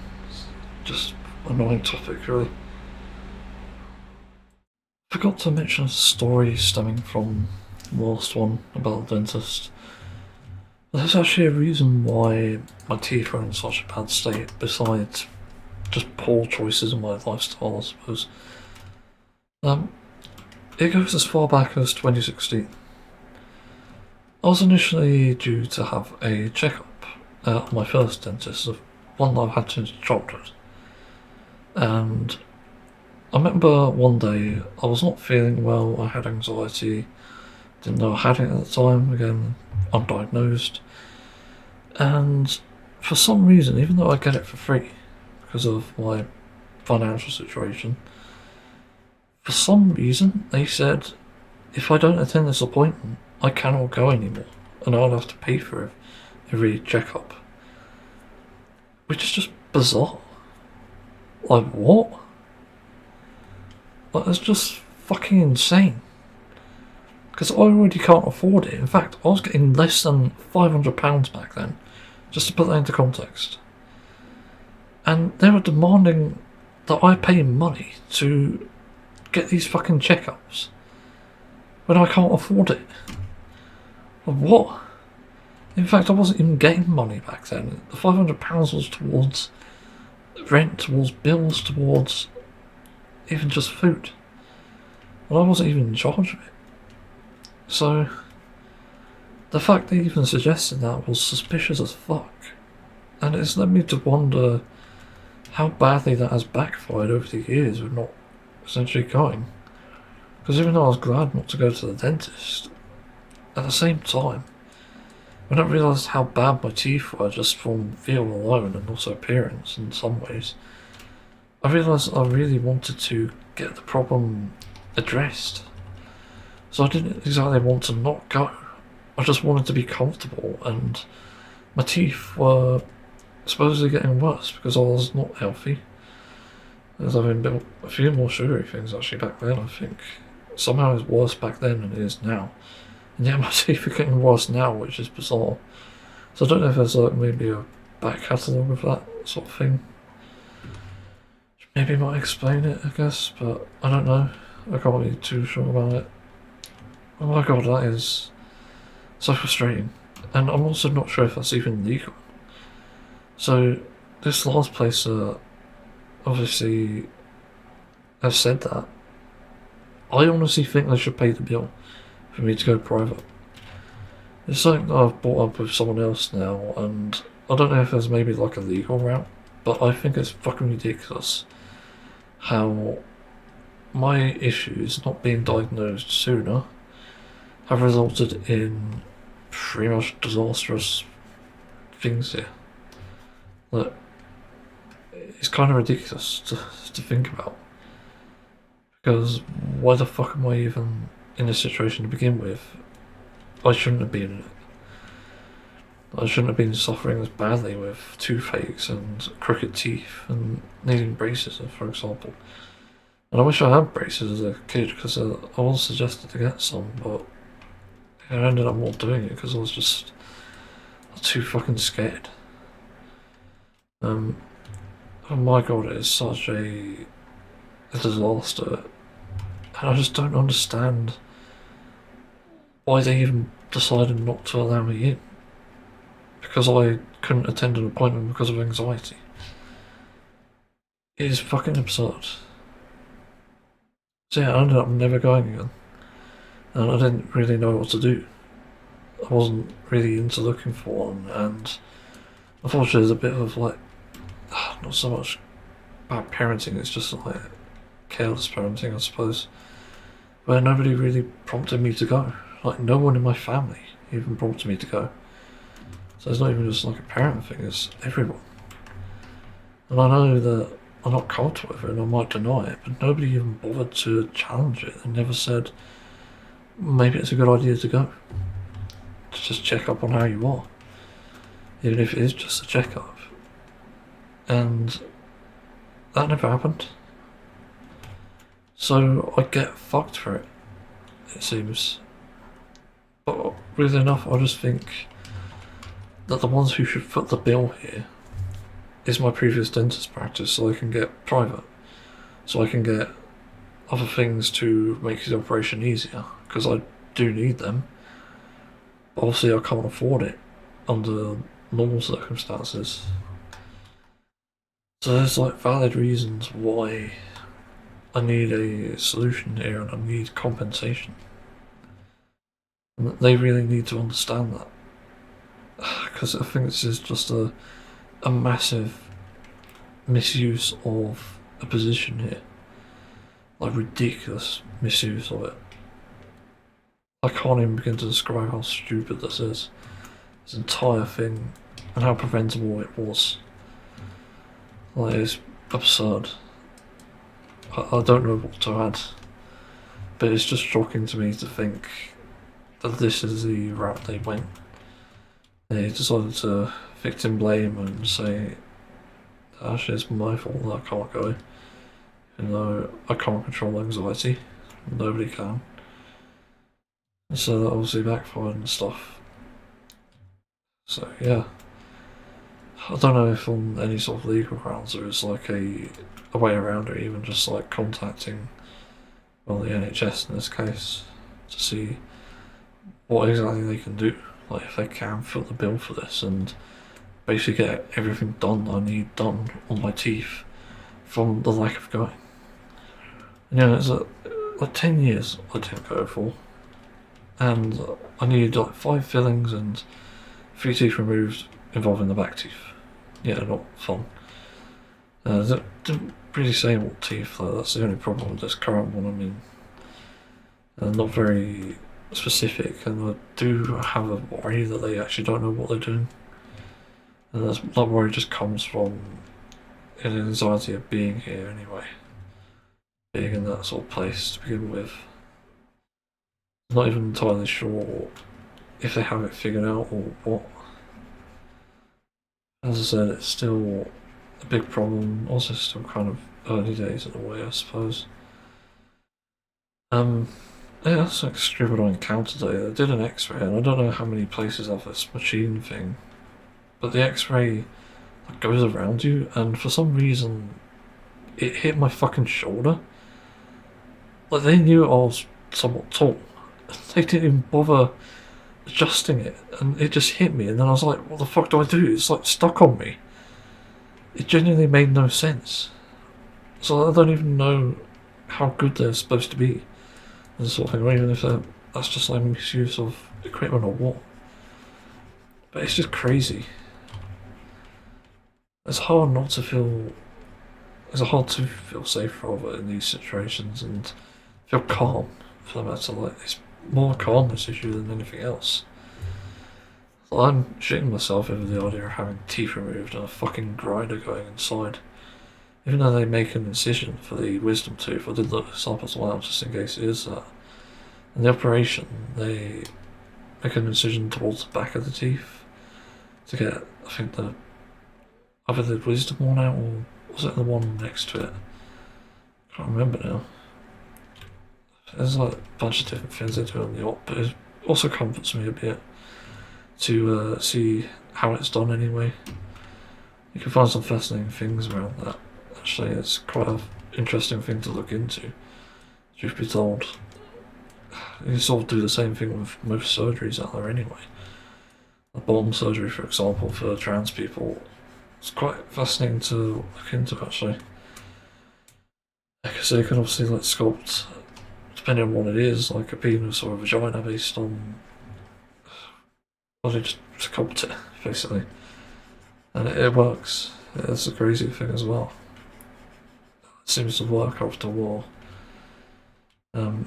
Also, it's just good to see anyway.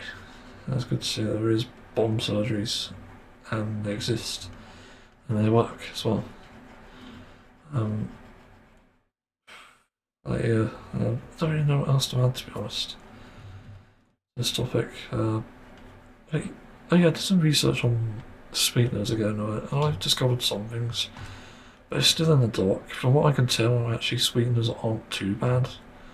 just based on the evidence. But the problem is, as someone pointed out, in guidelines it says sweeteners may not be harmful, but they don't say that they're safe. So it's looking at the momentary use of sweeteners rather than the actual larger impact of them, which I think is a massive disservice and misrepresentation of information, in my opinion. I think that's fucking ridiculous. Because we need proper research on this. And I just can't fathom the idea of like this being a thing.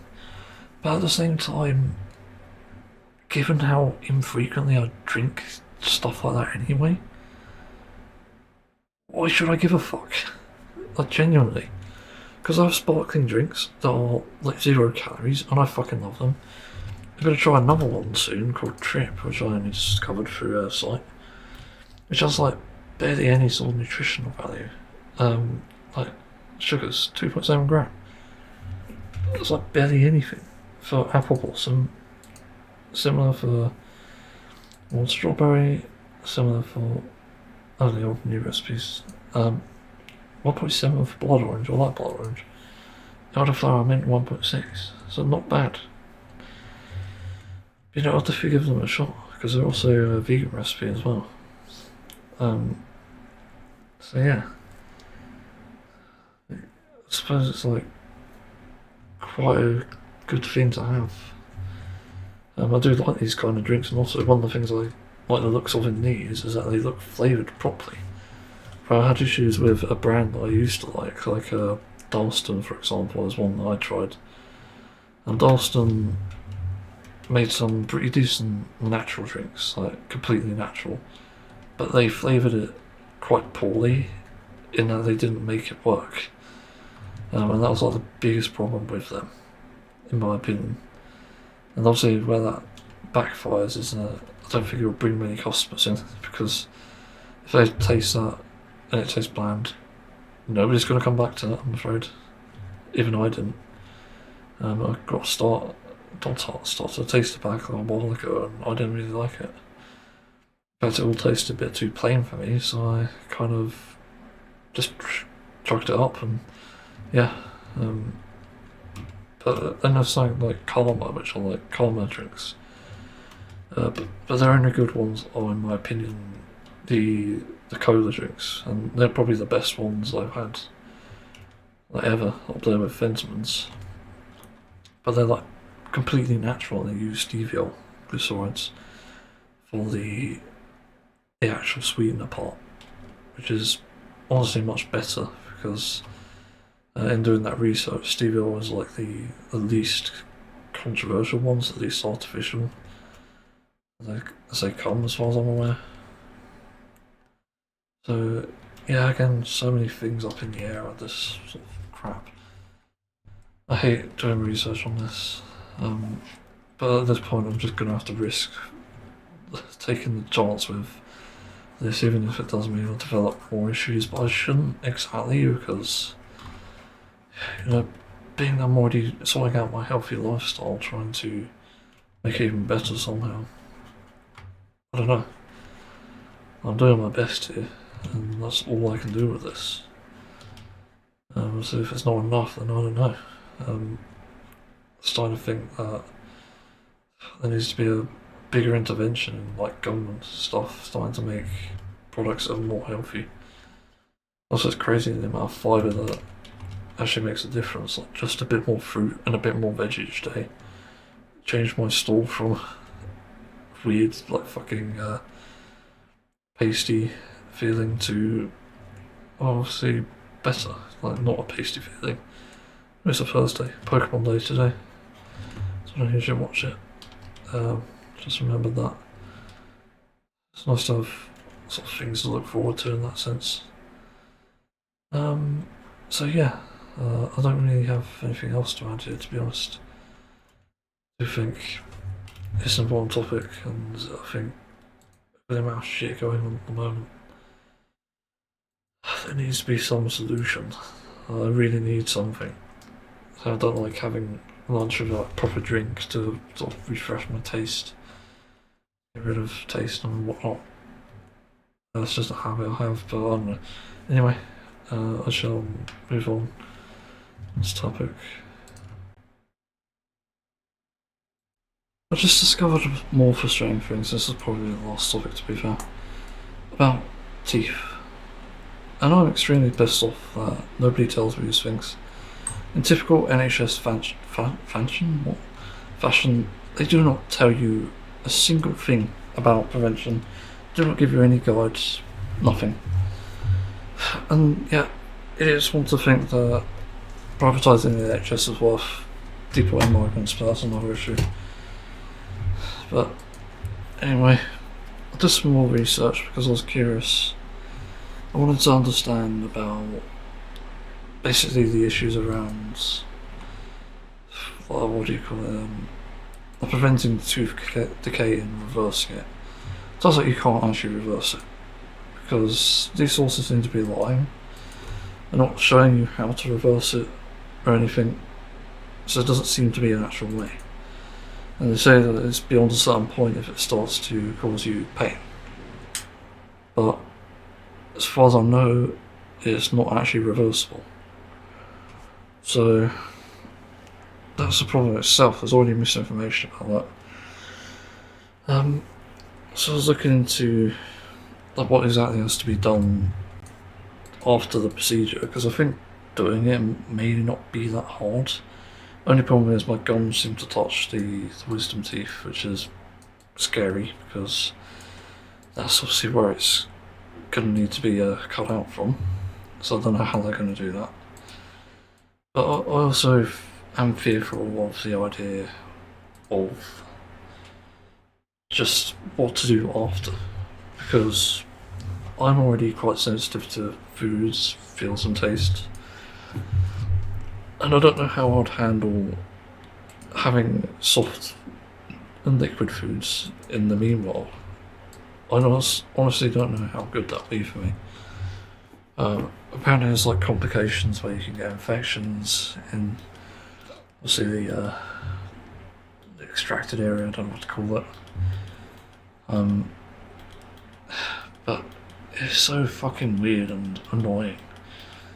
I don't understand why these are so problematic to just find research on and to be able to get the correct info. Because I was even looking at what else could have caused it, and I was looking at some of the nutrition values before, obviously, but I found out that oat is probably the best chocolate milk there is, because it has like less sugar.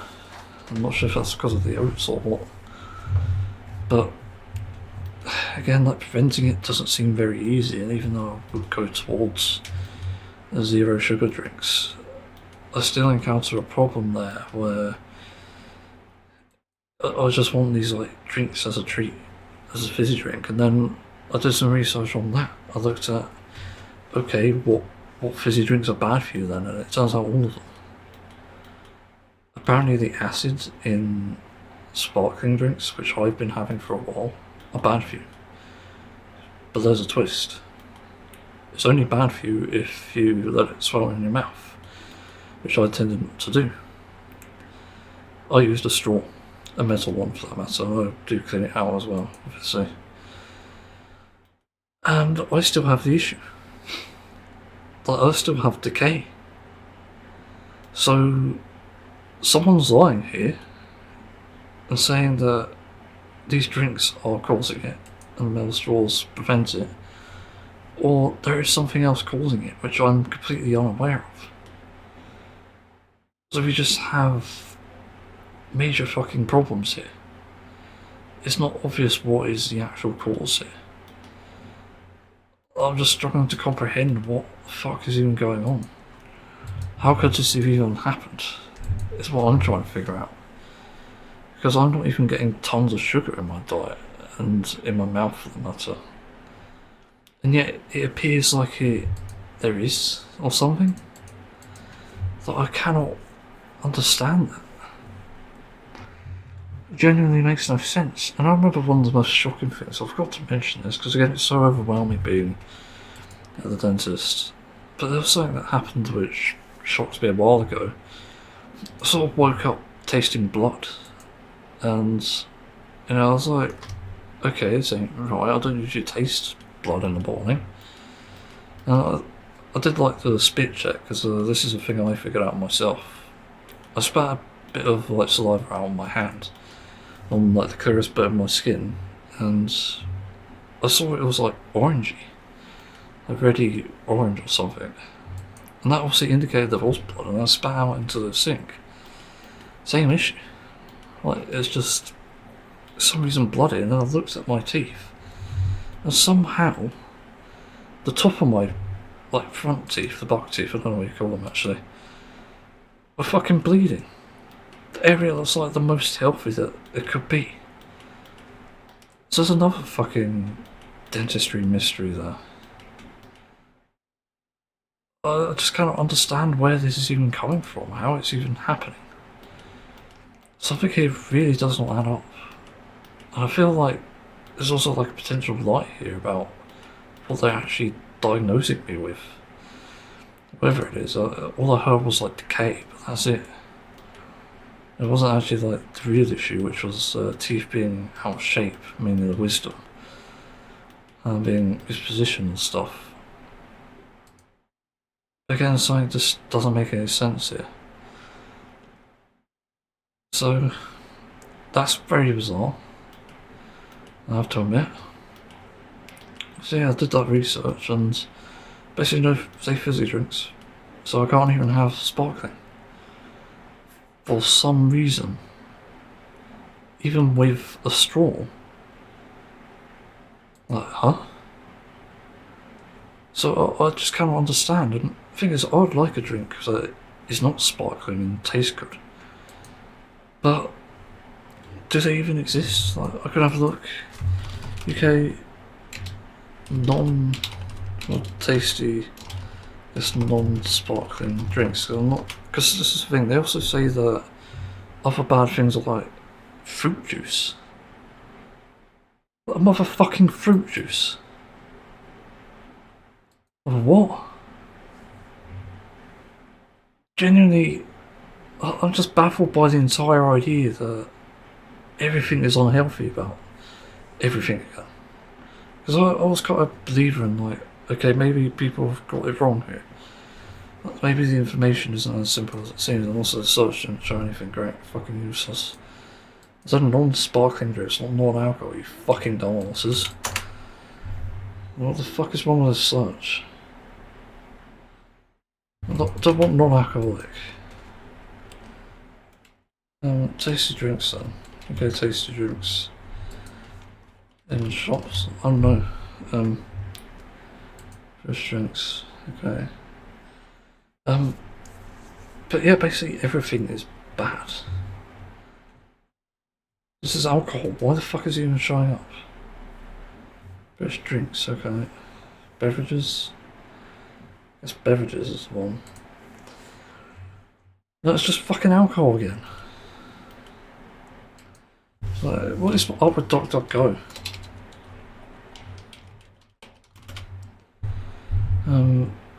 Okay, nothing. Okay, I just guess I'll look at Tesco then.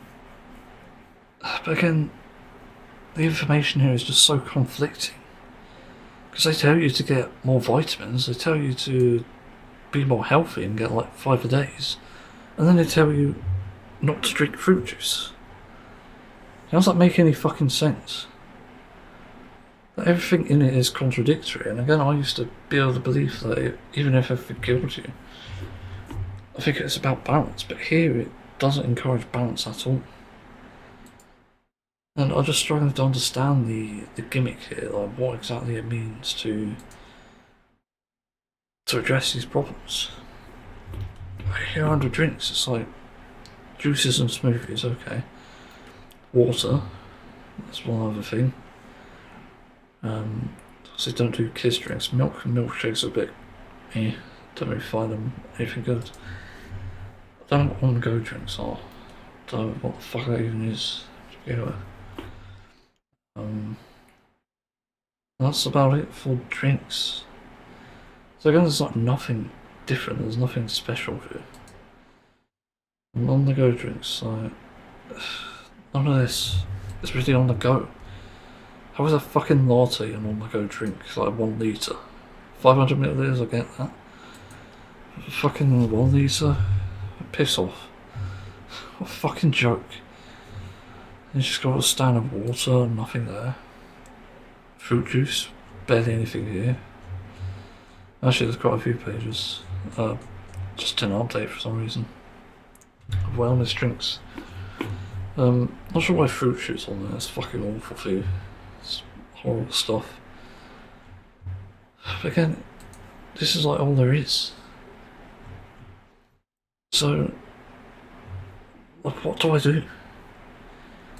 I guess I just have like a drink of water every day, or something. Like find some like good glass things, or maybe not glass, because it's a bit weird in that sense. But even then, the bottles don't really do enough for me when it comes to things like that. Maybe a second tea. I don't know. Maybe just don't do anything at all. It's just maybe the better choice there. But I cannot drink through a straw, so it shouldn't matter anyway. It's like a really fucking stupid thing there. So yeah, and I did other research as well. I'll have to look at the history again to remind myself what I saw.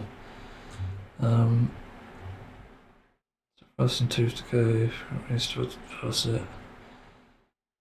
It says 3 ways to reverse it, but it's not actually doing anything.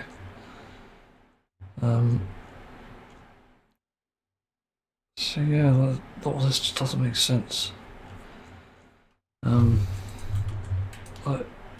pretty sure I'm getting enough calcium because it never flags on blood tests, and again, everything seems to be contradictory. It's not just food, it's what doctors are telling me, it's what they're showing me in terms of results. Again, nothing makes sense. And I saw something else, I need to find it again. It just really pissed me off about this. It's also the fact they think it's for like kids and stuff, but the info I'm looking for is for adults. So I don't know why he's even fucking suggesting that. Yeah, but the next thing though is like, after getting a wisdom tooth removal, it's also about what exactly to do with that. So it means to like prepare and be prepared for this thing. I think that's nothing. I saw fucking. Oh, this is so dumb, but it's a dentist saying what he eats to prevent tooth decay. And he's like suggesting all this fucking weird shit, which nobody has. Like, I'll read it out. It's called Ask the Dentist. It's like the dumbest shit I've ever fucking read online. It's so bad.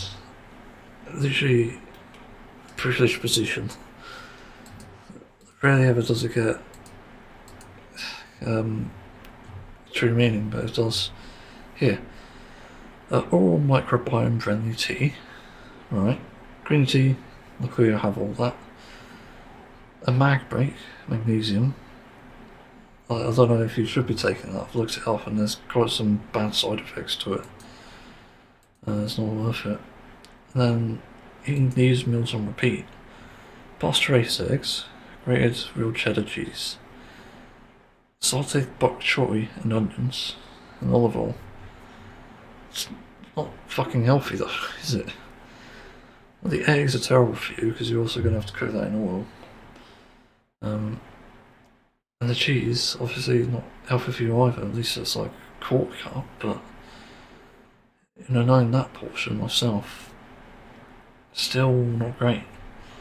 And even then you're better off with the alternative, the vegan cheese, because that probably has more nutrients than this, and also, much like most plant-based studies have determined at this point, it makes more sense to go for the source rather than the middle animal, as I call it.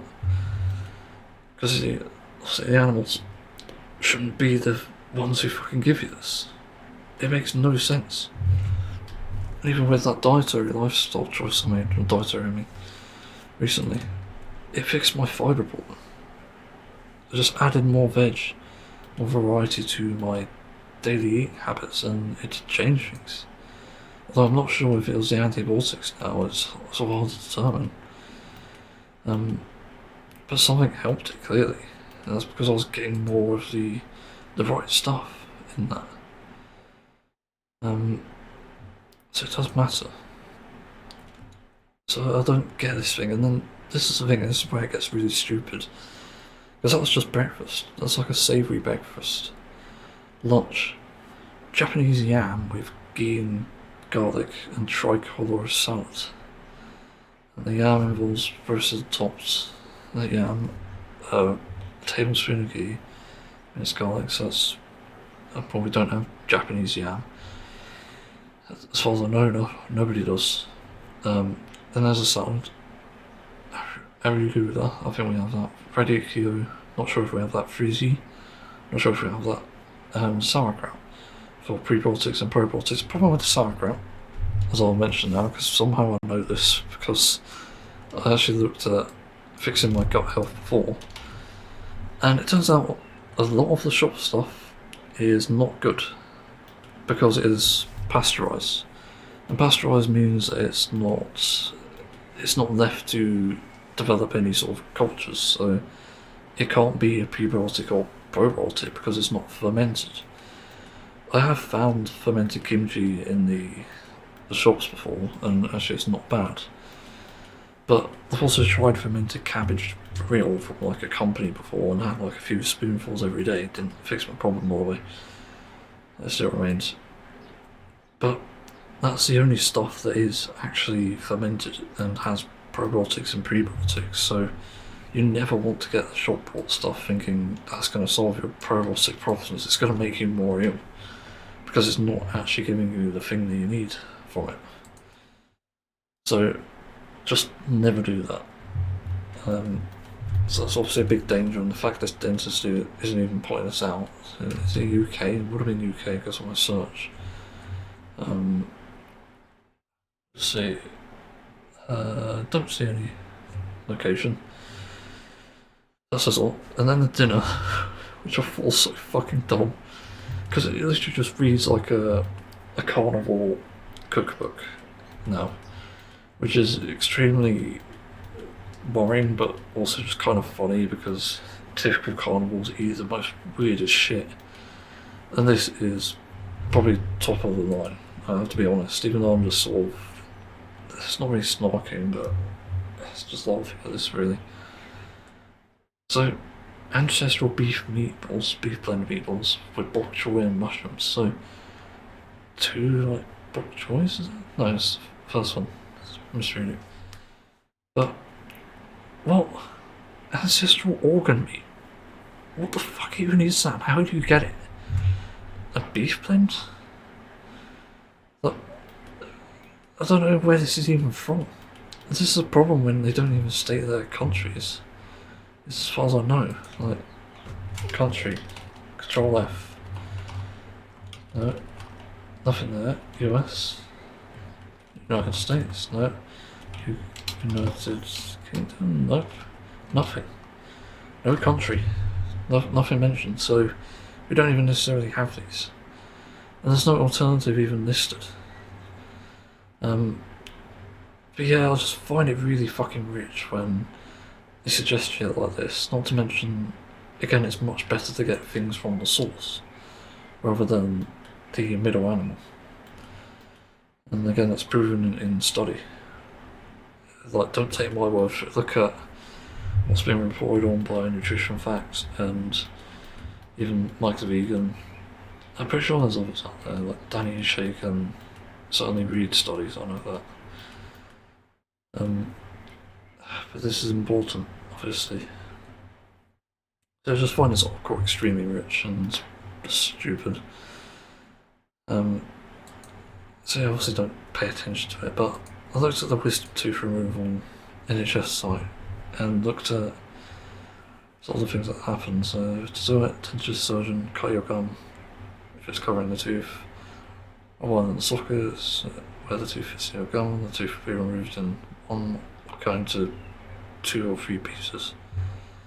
The gum is then stitched, if necessary, using dissolvable stitches. This often takes a few minutes, but it should take no more than 40 minutes. You usually go home the same day. If you had general anesthetic, you would stay at the hospital, so I probably want local anesthetic, to be fair. I don't think I'll be able to handle staying at a fucking hospital, like fuck that. And I'm trying to avoid it as much as I can in life.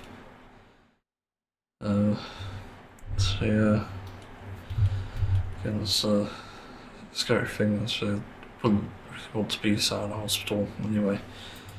Even though that means I could just be gaming a lot. It's still not very optimal, in my opinion. Just wouldn't like that. And what was this other thing, recovering from it? This is the part that I took issue with. You can normally go back to your usual daily activities after having them removed, but if they are more difficult to remove or you have general anesthetic, you need to take 1 to 3 days off work. For up to 2 weeks after having wisdom teeth removed, you'll usually have some pain and swelling, which will start to improve after 1 or 2 days. You might have bruising around the cheek, your jaw may be feeling stiff, you may find chewing and swallowing uncomfortable. Yeah, I sort of worry about that. Apparently blood clots will form over the wound, which I'm not sure what that's about. And apparently you'll be given advice on how to deal with it in the coming days. So apparently involving painkillers, which I pretty much expected at that point. But I'm not sure how bad it's going to be, because I've heard stories about how bad that is from somehow school, because I think some kids had that in school. They had their wisdom teeth extracted. But it does seem painful though. I've heard it being painful before. That obviously does worry me. So I'm not sure. But then it also says to eat soft liquid or liquid food until you can chew more comfortably. How? Like, what the fuck even is a soft food? Because everything is technically solid. The only things I can think of that aren't even like fully solid that are soft is rice. But even then, you've got stuff like lentils which aren't necessarily solid, but they are soft depending on how they're done. Beans can be soft depending on how they're done. So I don't even know what they mean. Like, what foods do you even suggest here? Especially in being like healthy as well. Obviously in my case, I'm pretty lucky because I am already plant-based, as you may know. But what even is the option for a non-vegan? Because there's probably plenty of... there's plenty of things for non-vegans, but I don't know how many there is for vegans exactly. So it's hard to sort of determine from that.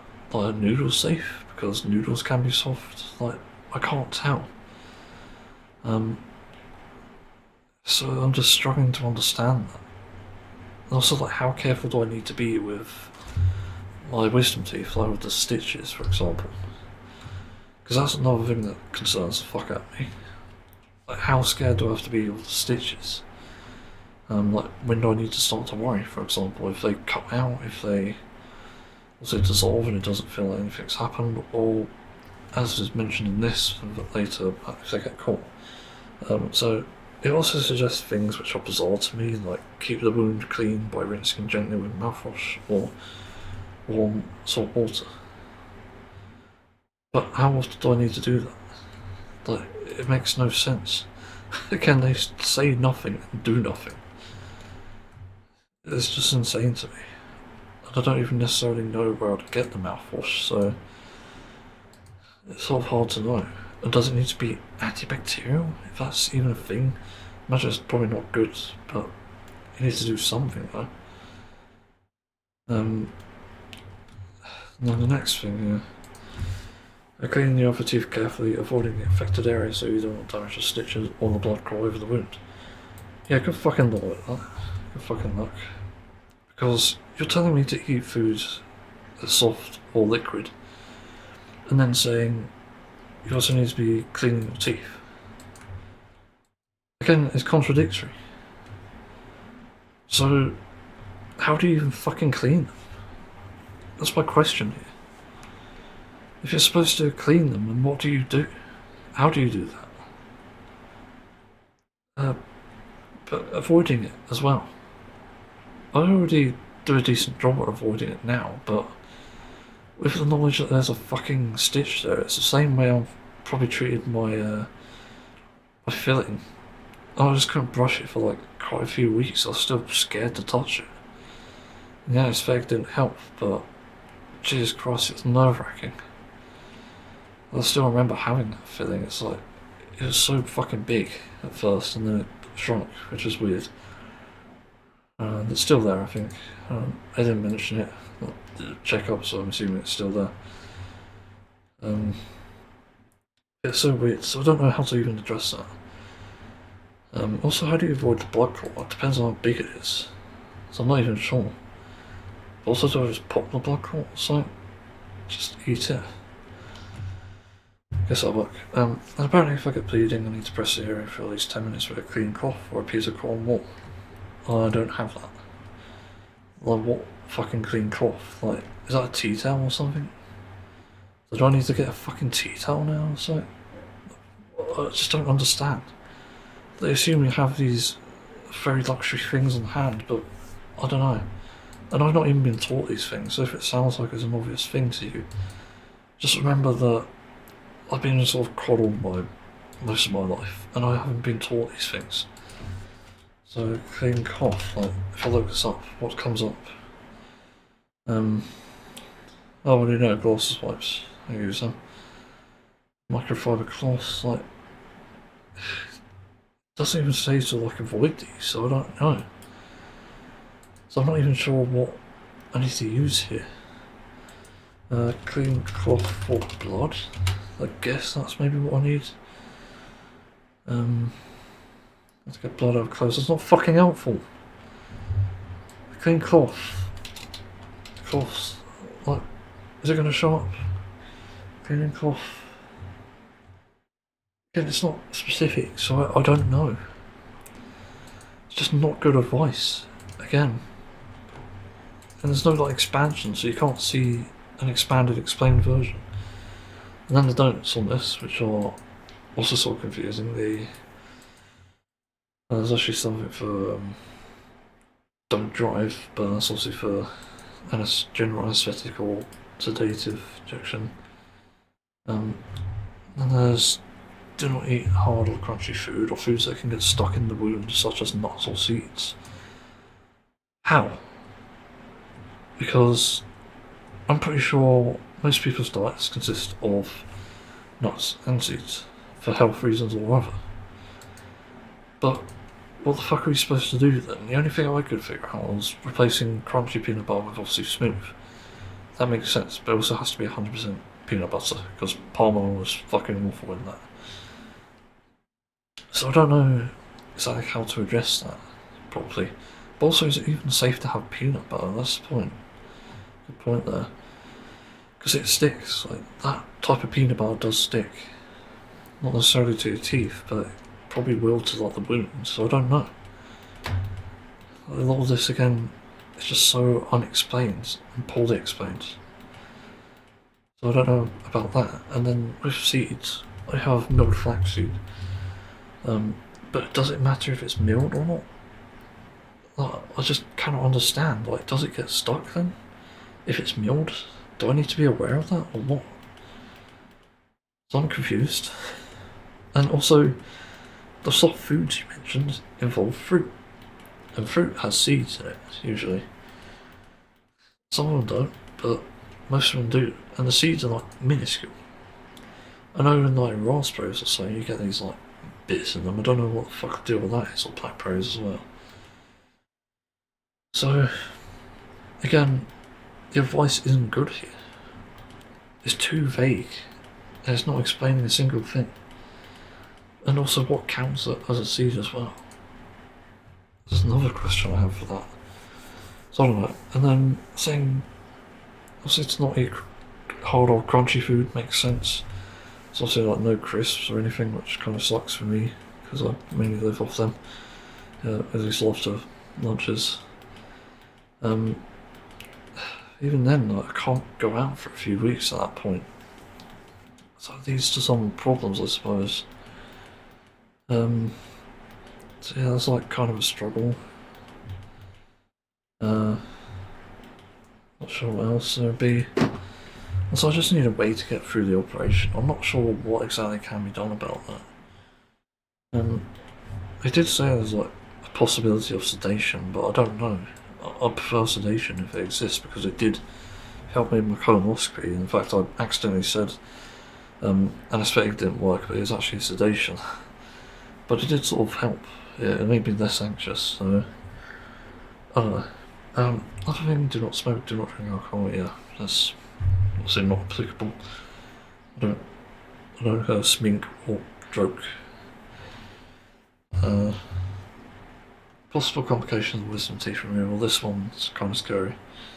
If you do a simple procedure, but there's any procedure, complications can happen. The dentist or surgeon will explain the risk of the procedure. Complications going through dry socket. A painful condition where the blood clot over the tooth socket does not form properly or is dislodged before your gum is healed. I didn't realise it could be dislodged.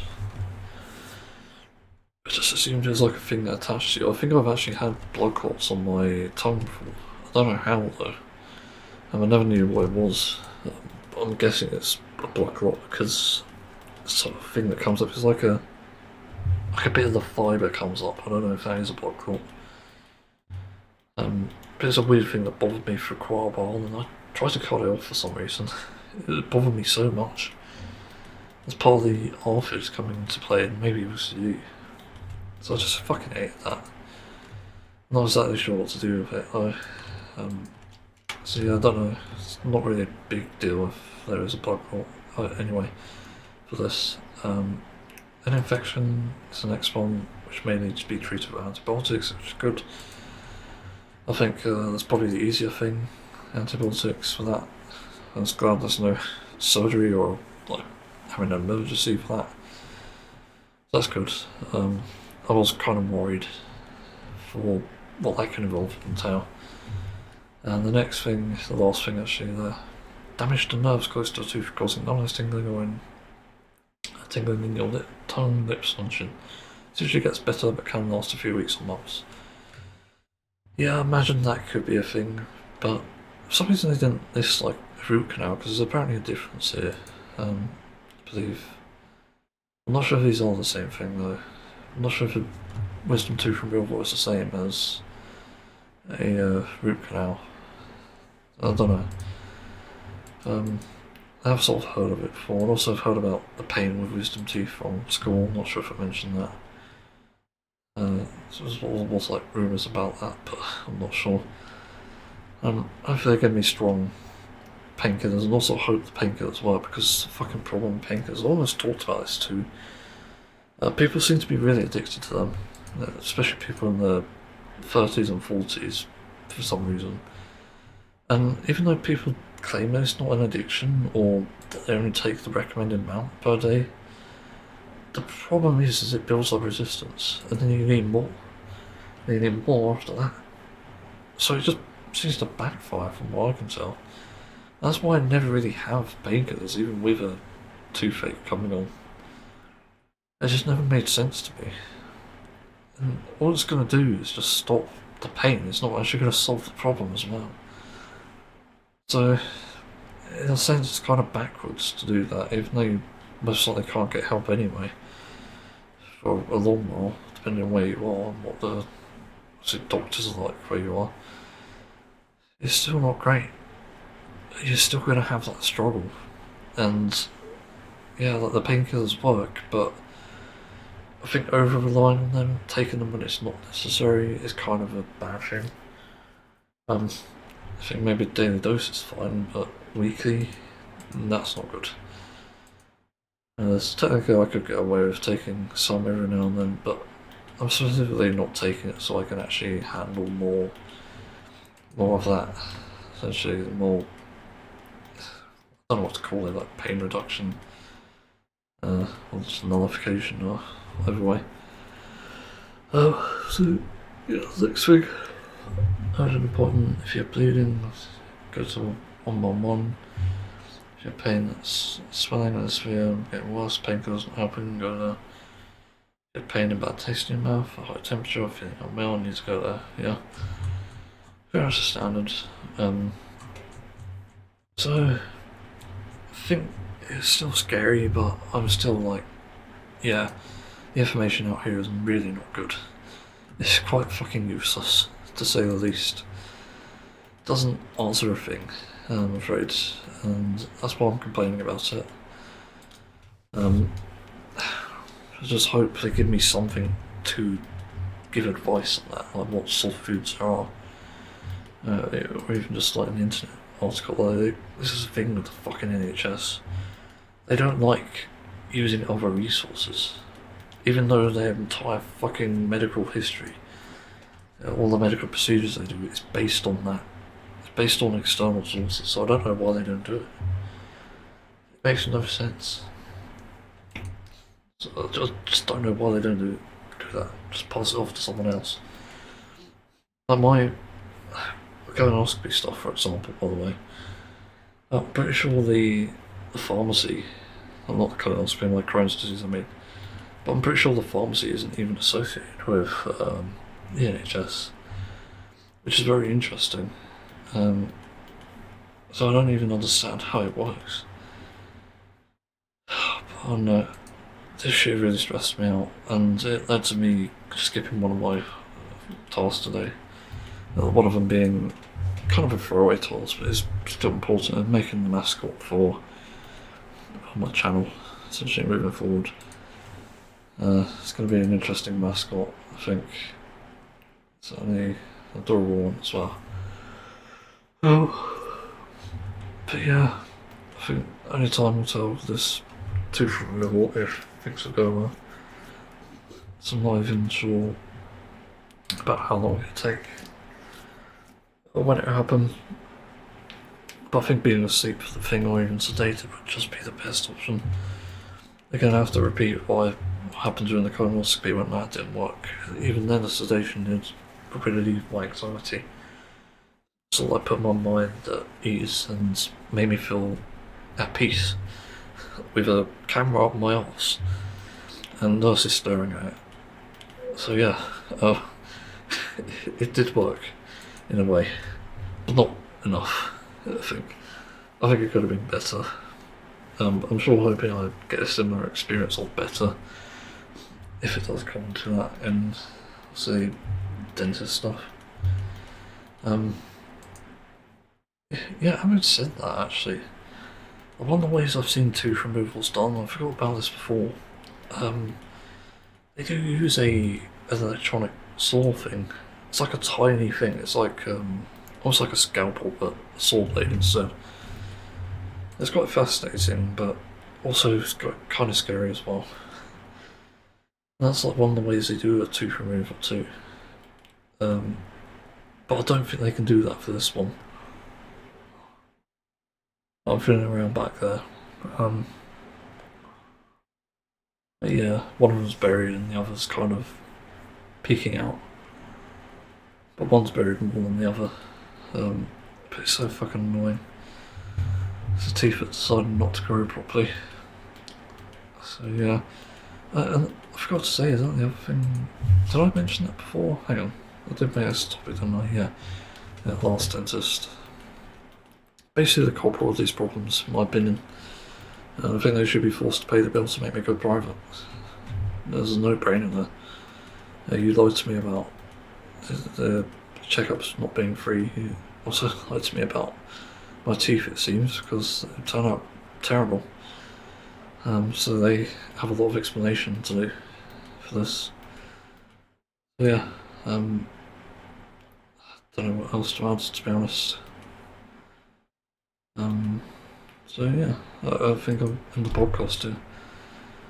Gone for a while. Try to be less ranty, I think, but it's difficult when so many things are happening around you, so many things happening in the world too. I don't even know. I wish there was like a thing I can use to relieve the stress. I have thought about going to the doctor about that for like just instant stress relief. I've thought about trying something like a CBD oil, like properly, like, not smoking it, but something that can at least have an impact.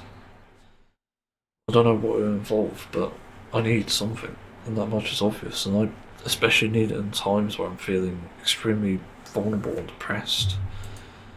It's really bad when that happens. I start to feel like life is worthless and there isn't really anything to live for. And I also feel like during the wisdom teeth removal here, it feels like that can be a reality too. It can probably lead to that as a natural thing. So I'm not obviously a fan of it. It really fucking sucks. I feel so disappointed, but I also know when I get this done, it's like I'll never have to do that again. But it does make me worry about chewing food and stuff, about how I'd feel in the future. So I might have to do some research on this. So yeah. Anyway, that's about it. So thanks for watching, listening. So I think I didn't realise it's went on for that long. Jesus. So let's move on and get to the next podcast.